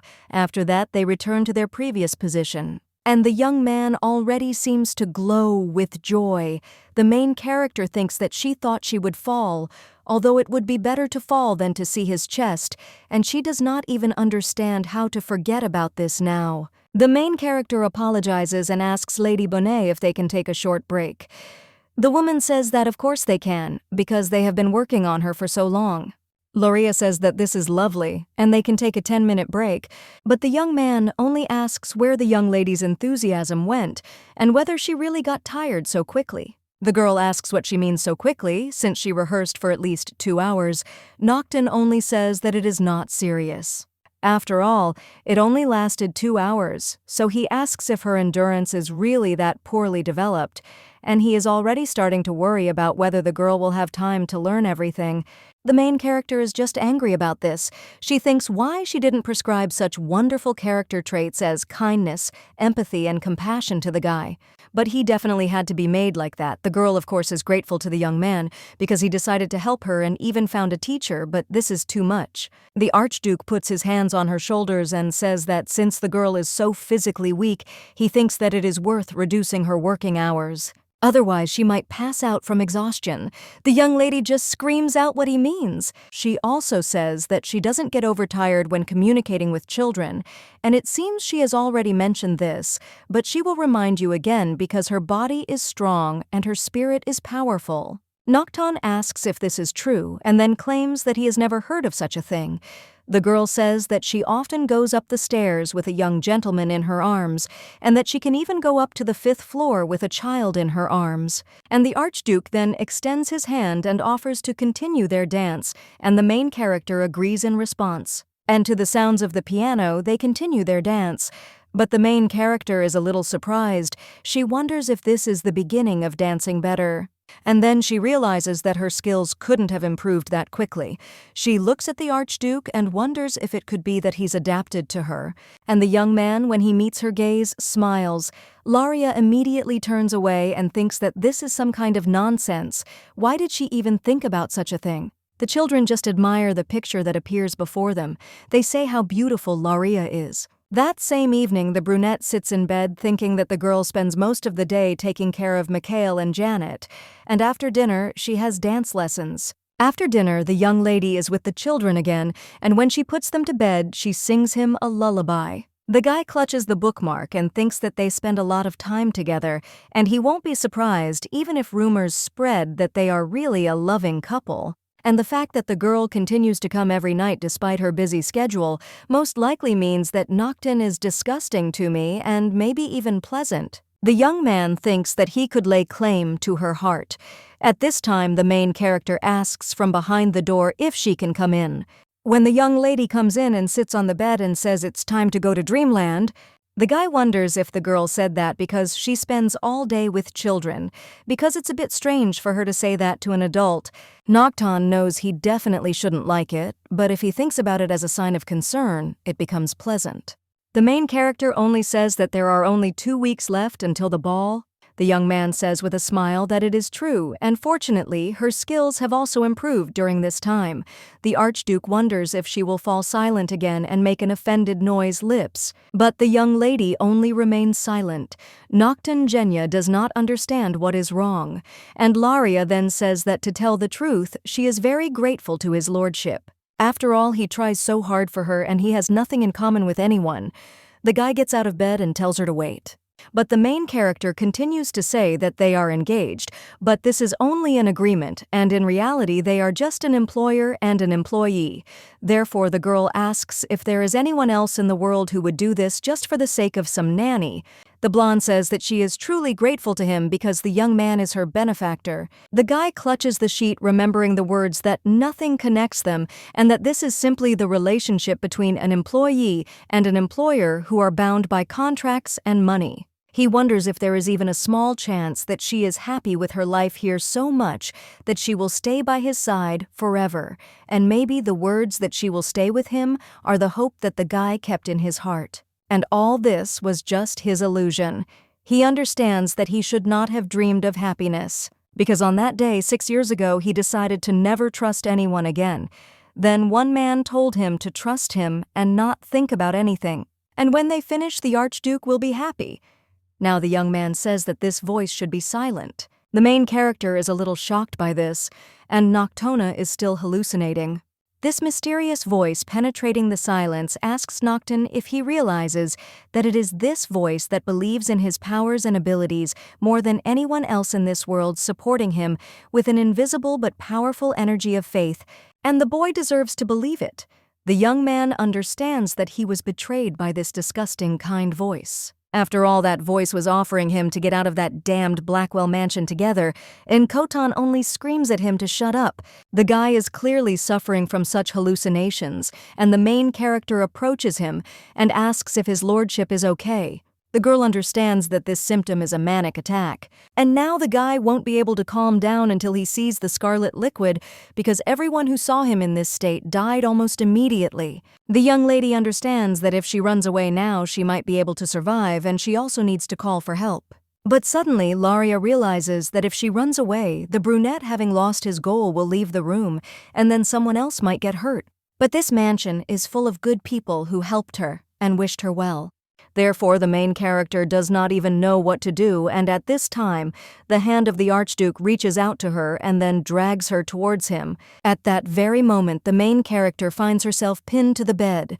The young lady realizes that the Archduke has completely lost his mind, and she wonders if she will die here. The young man only cries out how much pain he is in and that he does not want to die. The girl understands that there is something more terrible, because it is more terrible to think about how this will hurt Janet McHale and Noctton, and also how it will shock them. So, the young lady cries out with a request. She asks his lordship to come to his senses. The young man bites her neck and then comes to his senses. He immediately grabs his head and moves away. And when he opens his eyes and sees a young lady covered in red liquid, he is very surprised and jumps back. He asks what all this is. And then he screams that he is a crazy idiot, because how could he do such a thing? He approaches the main character and holds out his shaking hand. The guy asks if he hurt Laria badly. Then he claims that he did not do it on purpose, and could not have done it on purpose. The young lady turns to his lordship and suggests that he calm down. She says that she has hurt herself, but that everything is fine because the wound is small. But the guy screams at her not to talk nonsense, and the young lady from the tray says to her face that it's okay because he didn't want it. And he simply couldn't help himself. Laria understands that if anyone is to blame, it is she who prescribed Noctton such a mania. After all, a manic attack is something that manifested itself due to a terrible childhood. So the main character now says that it is not his fault and puts her hand on his cheek. At that moment, knights burst into the room. They run up and ask if the Archduke is okay, but the guys just turn around, and with a sad expression on his face, he says that they are late. The chief knight says that they ask for forgiveness. He wonders if a manic attack has begun and does not understand who suffered this time. The Archduke claims that the victim is near him, and Ressort is surprised because he did not expect that the victim could be the future Archduchess, but he doesn't understand how the girl was able to survive at all. She definitely has wounds, but the guy doesn't understand whether she suffered from a manic attack and whether anyone has ever survived after one. The Archduke only asks why they have stopped dead in their tracks and orders them to quickly take the lady to the doctor. Then one of the knights approaches the young lady and says that if it is difficult to walk, she can use him as a support. An oppressive silence fell over the room, and everyone was in such shock that they could not utter a word. They couldn't understand how Sherwood managed to survive. At first he doubted it because no one survived a seizure, but the wound on the girl's neck made all doubts immediately disappear. And the reason why the gentleman was called a cold-blooded monster is not only because of his cruelty during the attacks. In order to stop his madness, each victim had to die earlier, and so that there was a lot of scarlet liquid, otherwise there would be more victims. Then the commander of the knights hands the Archduke a handkerchief. He claims that everything is fine with the lady and the guy does not have to worry. Seeing the gentleman in such a state, he involuntarily recalled the day when, as a rookie mercenary, he decided to join the Archduke as a loyal ally and knight. At that time, the young man thought that he decided to come there only because of the good salary. But who could have thought that the gentleman would immediately go to the battlefield as soon as he became the head of the Blackwell family, and upon his return he would receive honor and glory for his bravery and courage. Then the Archduke was betrayed by one of the mercenaries, and the guy destroyed not only all the enemies but also the allies. So the knight thought what a terrifying force this was. The brunette began to speak and asked if he had really plunged everyone into eternal sleep again. He said with a guilty expression that it happened again. The knight was shocked by this. When he saw the expression on the Archduke's face, he realized that the guy hadn't done it on purpose. The knight thought that the people he had been working with all this time had just died and he had nowhere else to return to. He was of course lucky because he was the only survivor, but the young man did not understand what to do next and what to feed himself. He didn't want to admit it, but it seemed the Archduke was his last hope. The young man told the mercenary that he had done a good job and could return. But then the knight turned to the master and asked if he wanted to create a squad of knights of the Blackwell family.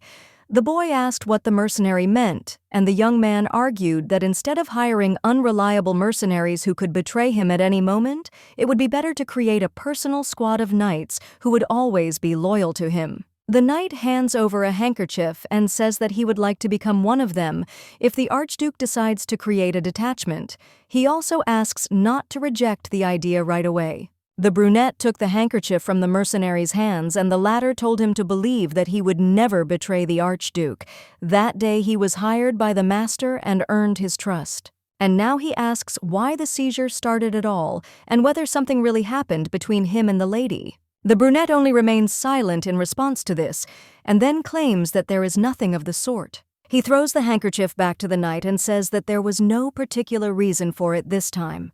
And then he lies down on the sofa and sighs. He understands that Laria will most likely flatly refuse to approach him and will avoid him in every possible way. And that's right, because the guy almost finished her off. Although the young lady said that everything was fine, it was clearly not so after all. She will look at him with fear or even hatred as others did. And it seems like it will be hard to control yourself if the girl really reacts that way. The guy feels pain just from the thought that such a possibility exists. The knight wonders if the Archduke will close himself off from everyone again and live like a hermit when he had only just begun to live like an ordinary person. Therefore, the servant tells the master not to blame himself, because this time the attack did not lead to anything serious, and he thinks that this is clear progress. He claims that it was very good that the lady noticed in time that the seizure had begun and immediately rang the bell, because thanks to this they were able to come quickly. The guy says that this is how it is and is happy, but then he notices something strange because how do ladies know the signs of the onset of a manic attack? After the doctor treats the wound, Mary approaches the young lady. She asks with tears in her eyes if the mistress is really okay and what will happen if she has scars on her neck, because what will happen then? Lullabies claims that she is really okay and asks the maid not to cry. The girl understands that if she had not rung the bell in time, who knows what would have happened. But then someone turns to the main character and asks if she has any more wounds on her body. It turns out to be a doctor. The woman says that given the seriousness of the situation, the young lady got off easy since she could have easily died. The maid just hugs the lady and says to Frederica, "Don't say that because we should be glad that the lady is still alive." Well, the doctor claims that this is not what she meant, because Lady Laria is the first person who ever survived the master's manic attack. So she asks if the girl noticed something unusual. The main character is silent for a while.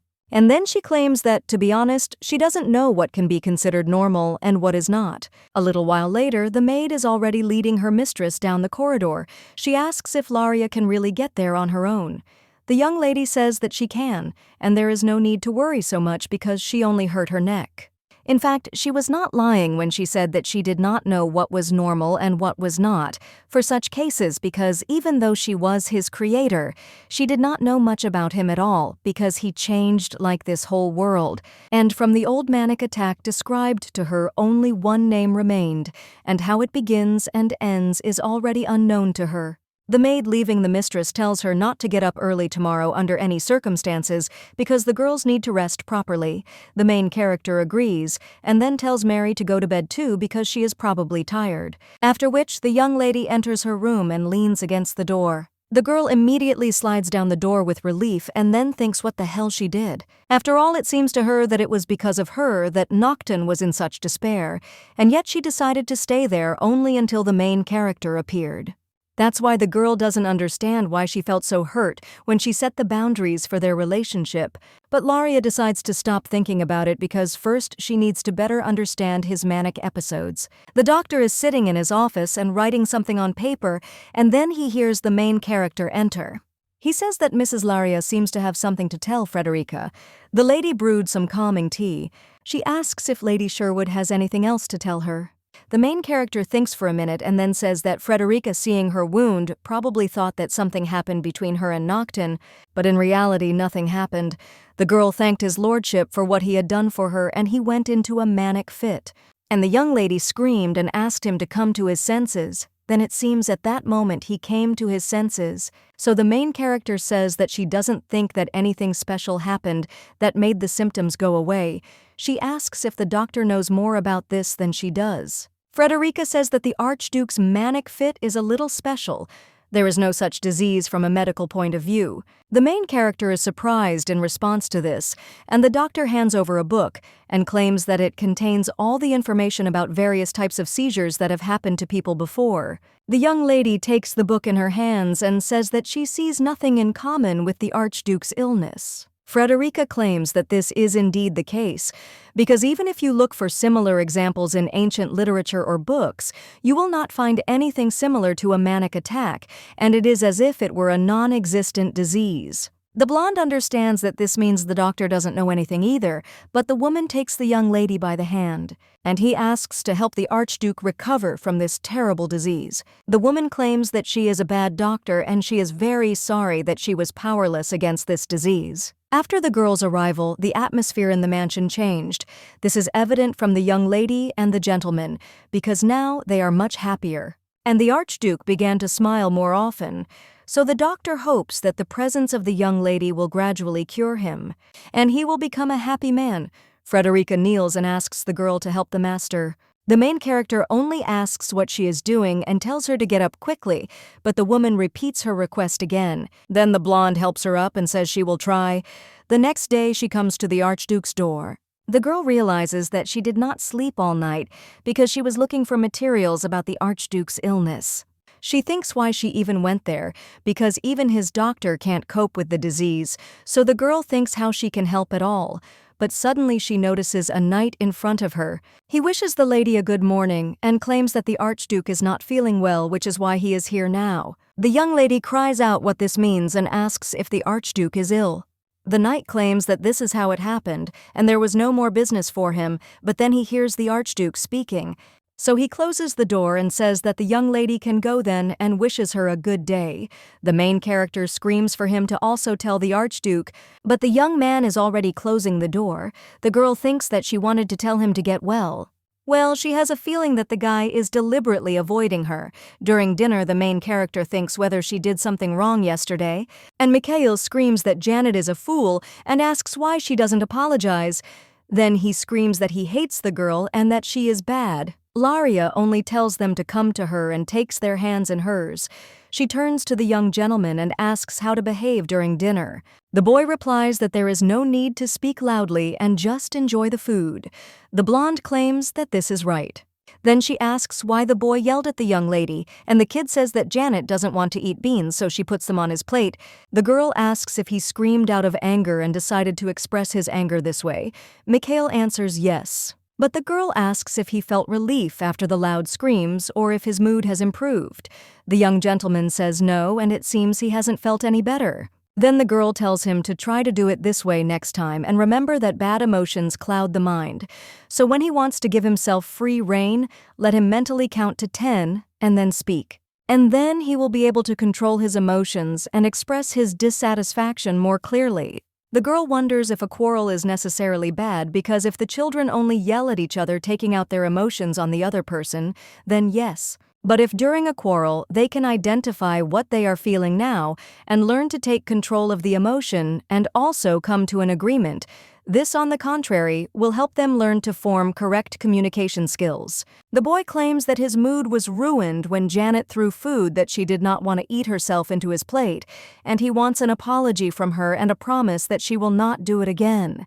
The boy understands that calling the girl names didn't make him feel better, but by doing what Laria advised, he made it clear to Janet what exactly he didn't like, and it turns out he doesn't need to call her names because if the girl apologizes now...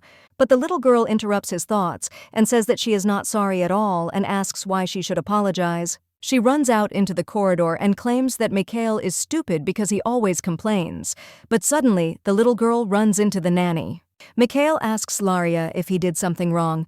The blonde says that everything is fine. The little girl is just embarrassed to apologize, so she behaves like that. The young lady realizes that given Janet's character, she believes that an apology hurts her pride, so it is good that they have different classes today. After all, Janet needs to be alone for a while and think it over carefully.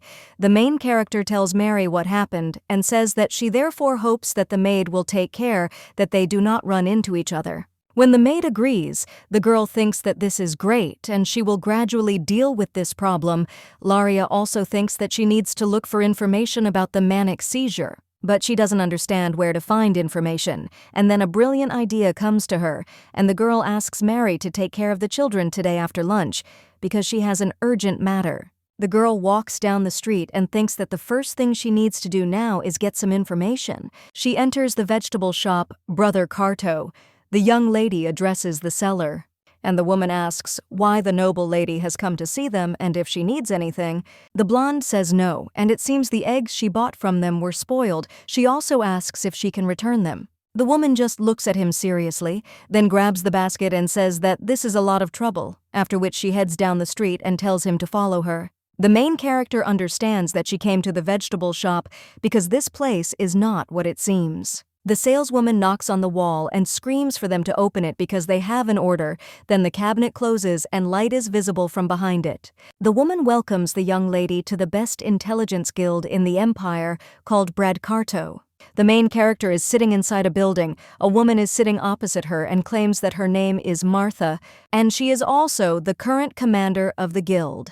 The girl understands that thanks to them, you can get almost any information, and that the most important thing is to be sure that it will be reliable. The woman says that they will read what is needed about the young lady, and she thinks that the girl herself is already impatient to get down to business. The main character understands that, first of all, she needs to hand over a basket with 30 supposedly rotten eggs, because this is a password that only some clients know about.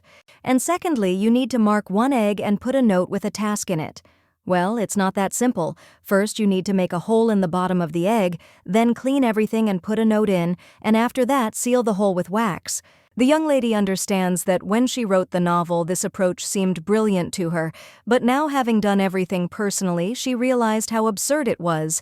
And if all the conditions are met, then they will review the request and say whether they agree to take on this matter or not. The woman asks if the young lady needs detailed information about the manic episode. The woman then smiles and says that this is a rather specific request when the main character claims that this information is needed only for medical purposes. Then the woman screams, "Is she really joking?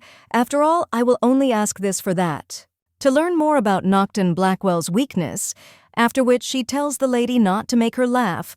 The main character then replies that it's okay and she will tell the truth because, in fact, she really needs the information for something else. She certainly understands that she could put the guild itself at risk if Noctton Blackwell himself found out about this, but she really needs it, and she is ready to risk this information for it. The woman then asks why they would put their lives on the line for such a dangerous mission. The main character takes another egg out of the basket and claims that she did not come empty-handed. There is something that will definitely interest her, whether the woman grabs this egg at that very moment, and also tells the lady to wait there because she will go and consult with the guys and return. The leader of the Brad Carto Guild in the novel was a villain who had a great interest in the Holy Lands and the saint herself, but it was extremely difficult to get information about her. But now the girl does not know for sure whether the leader's interests have remained the same, because the novel itself has changed a lot, and she prescribed only 2 features to the villain himself, and the first is a love for eggs, the author's desire to obtain information about the saint at any cost, so there is a chance that he will still be interested in her offer. At that moment, the woman returns to the room and claims that she did not know that the lady had such valuable information. She also says that the leader gave permission, and they accept this request, so let the girl come back in a month. After the lady leaves, the woman sighs and their commander thinks where she got such an inconspicuous girl. There is information about the saint. It is as if he was given a goose that lays golden eggs. The main character is heading down the street at this time. The girl understands that thanks to her knowledge, she managed to achieve her goal, and it's good that she was thrown into her own novel. Well, at that very moment, the lady hears someone screaming, "What a disgusting person this idiotic womanizer is. And also, let him just try to catch her eye again." The main character looks at the running lady in surprise. The girl wonders if the lovers have had a fight, but at that very moment someone else runs into her. The lady immediately falls to the floor, and her interlocutor immediately extends his hand and apologizes. The guy claims that he should have been more attentive and asks if the lady is okay. The main character replies that she is, after which she even asks if they had met by chance before her interlocutor, perplexed, asks what the lady is talking about. And the main character wonders what she's talking about because suddenly he thought that she was trying to hit on him. The guy at this time turns to the nice lady and says that he would like to lie that he saw her earlier. But if he does so, the goddess will definitely be angry with him and will not allow him to be reborn again, after which he even says that if they meet again, they will be considered the state of destiny. The young man kisses the lady's hand and the main character replies that it's okay. The girl wonders what happened. After all, she definitely saw this guy for the first time, but for some reason he seemed so familiar to her. Or maybe she had already caught a glimpse of him at Noctton's banquet but didn't remember. At that moment, a hand approaches the lady and grabs her. One of the little girls is sitting under a tree at this time, and the maid turns to the young lady and tells her not to give in and suggests playing together. The man claims that the maid told him that Lady Sherwood left today, and he wonders if the gentleman is not curious where she went. The man replies that, not really, since she most likely went away on business, but his interlocutor is interested. What if the lady went to her family?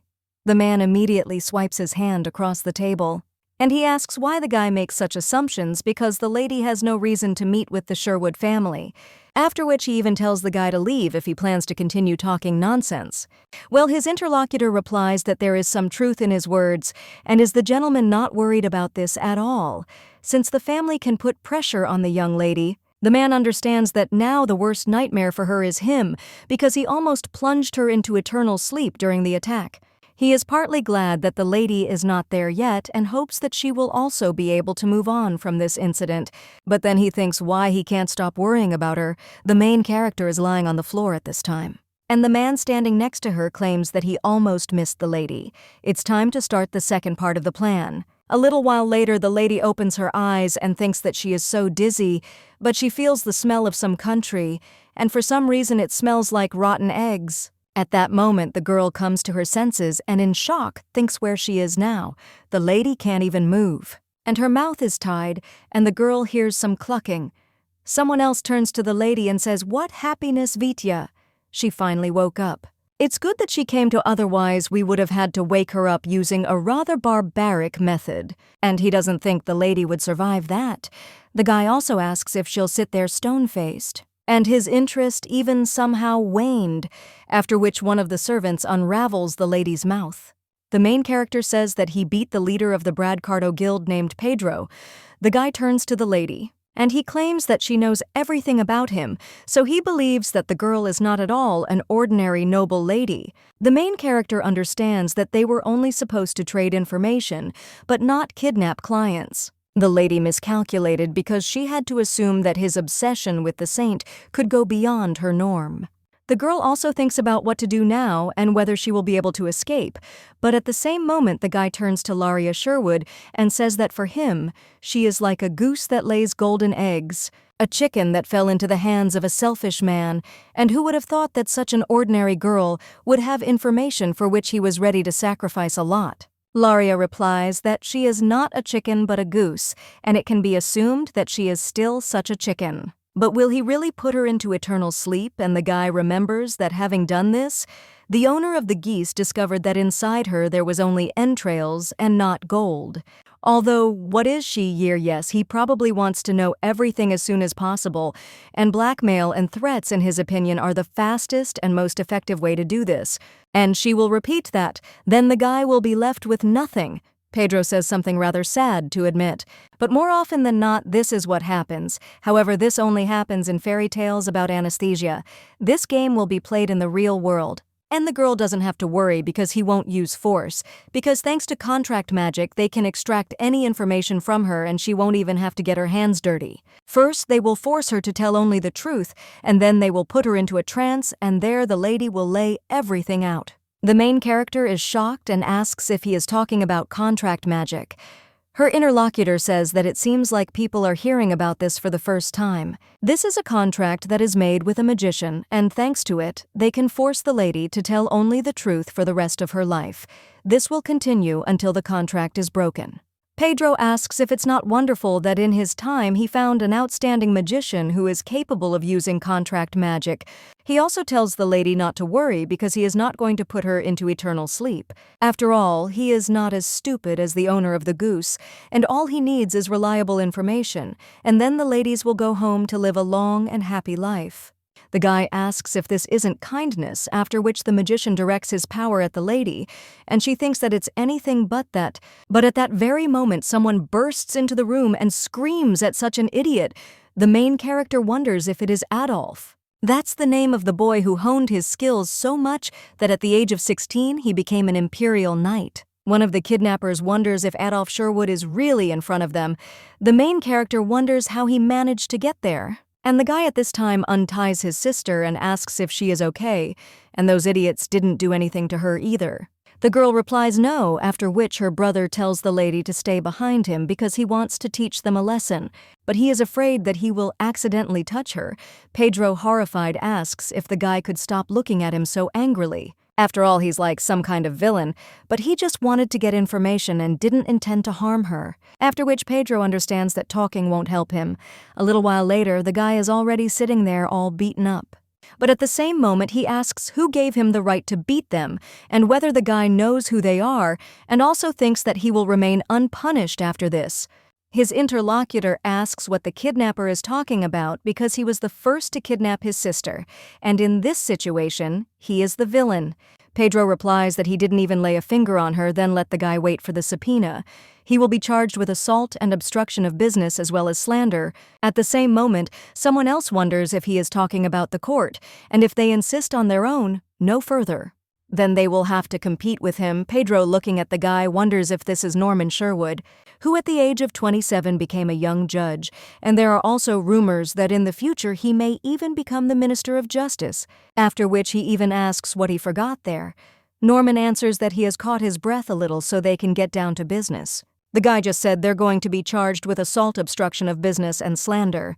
According to paragraph 17 of Article 24 of the Imperial Code, encroachment on the interests of others is not punishable if there is a valid reason for such actions. And Adolf has one because the guy tried to use magic on her sister by force, and his words are not proof of the lack of intent to plunge Laria into eternal sleep. They have witnesses' evidence against both of them, so let them be sure that it's so easy for me to get out of this. 68 paragraph 45 of article states that only registered individuals and legal entities can file a lawsuit, but his organization is not one, and for this, Brad Cardo will receive a fine for conducting an illegal business. When the guy wants to add something else, Pedro immediately turns to Mrs. Laria and asks them to forgive him. The guy claims that he was very rude, but if the lady is merciful to them today, she will receive any information. The main character thinks how to live, and whether it is worth letting this guy go at all, because he can plunge her into eternal sleep next time, but without his help, she will not get information about Noctton's manic attack. At the same moment, the guy turns to his sister and asks why she listens to him at all, and let the girl just tell him and he will show them where the crayfish spend the winter. The girl asks if they do contract magic. One of them replies that he did, after which the lady states that she wants to make a magical contract with Brad Cardo that would prevent its members from directly or indirectly harming her. The contract must also include a clause that Brad Cardo undertakes to provide her with any necessary information. The girl also says that if these points are violated, then Pedro Mister will be obliged to hand over me and my guild. When the man is about to object, the guys standing behind her immediately look at him coldly. Pedro at that moment screams that he agrees to her conditions. A little while later, they say goodbye, and the guild workers tell the respected gentleman to come at any time, because they will always be glad to see them. The main character sighs and realizes that she is glad that everything ended well, and she even managed to sign a lucrative contract. Only she doesn't understand how they found out that she was kidnapped and even found the place where she was held. At the same moment, someone else asks if they are finished, and the main character realizes that this is the man she met recently. The guy with the blonde hair says that he is glad that the lady is safe now. The main character says that he is the man she ran into. After which the girl asks to give her a minute because she can't figure out what's going on there. And also, how did they even manage to find out that she was kidnapped? And what's more important is that they even knew her location. After which, the three look at each other and one of them claims that he and Adolf were walking through the market. And they notice the sister. One of them saw that the girl was walking with some suspicious woman. They decided it was a great opportunity to talk to the lady, so we followed her, but quickly lost her in the crowd and then wandered into an alley. The main character wonders if this means that they were following her, to which the guy replies that yes, but they had no malicious intent. The girl then thinks whether she should praise them for their honesty or shame them for spying, after which she says that it is possible to allow attacks on, is interested in what about the kidnapping. The guy with blonde hair says that if the lady does not object, then he will tell about it. As he watched the lady leave, he noticed that some suspicious person was watching her. The guy understood that this time they sent only one, and he assumed that they sent an assassin after him, and also moved away so as not to expose the lady to danger. But it turned out that he was not his target, and the guy wondered if he had come for someone other than him. And later these young people ran up to him and asked if he had seen a lady in a cloak and with a basket in her hands. The guy wondered if they were coming to her with good intentions, and if he should first talk to her alone, and only then let them near her. She was dressed indecently, but you never know. At that moment, the guy smelled something and understood that the target of these people was not him, but that lady. He also hoped that it was not too late to save her, after which he even screamed for the guys to go there. One of them asked what happened and why he ran so abruptly, but his interlocutor screamed that the lady was now in great danger. The guy realized that the lady had been kidnapped thanks to the substance called the goddess's lullaby, which had not yet had time to dissipate in his groin. From the name, it may seem that this is a harmless remedy for insomnia created by church ministers. But in fact, yes, the thing is used to kidnap people, and it can cause inhalation anesthesia, which is why it is popular among criminals. And it smells very specific, like rotten eggs and sandalwood. The main character says that's why there was a smell of rotten eggs there. Her interlocutor at this time claims that he is very glad that they managed to arrive in time from the lady's bed. The main character realizes that she is at least a little angry at Norman and Adolf because of the surveillance. But that can wait, because first she needs to thank this man, after which the main character bows and says that she is very grateful to him. Thanks to his help, she is safe and sound, so she would like to thank him. The guy then just smiles and says that it is not worth it because he is happy that everything is fine now. But if the lady wants to repay him, he asks her to ask him for help next time if she needs it. He also hopes that the lady still hasn't forgotten because they met again and apparently it's fate.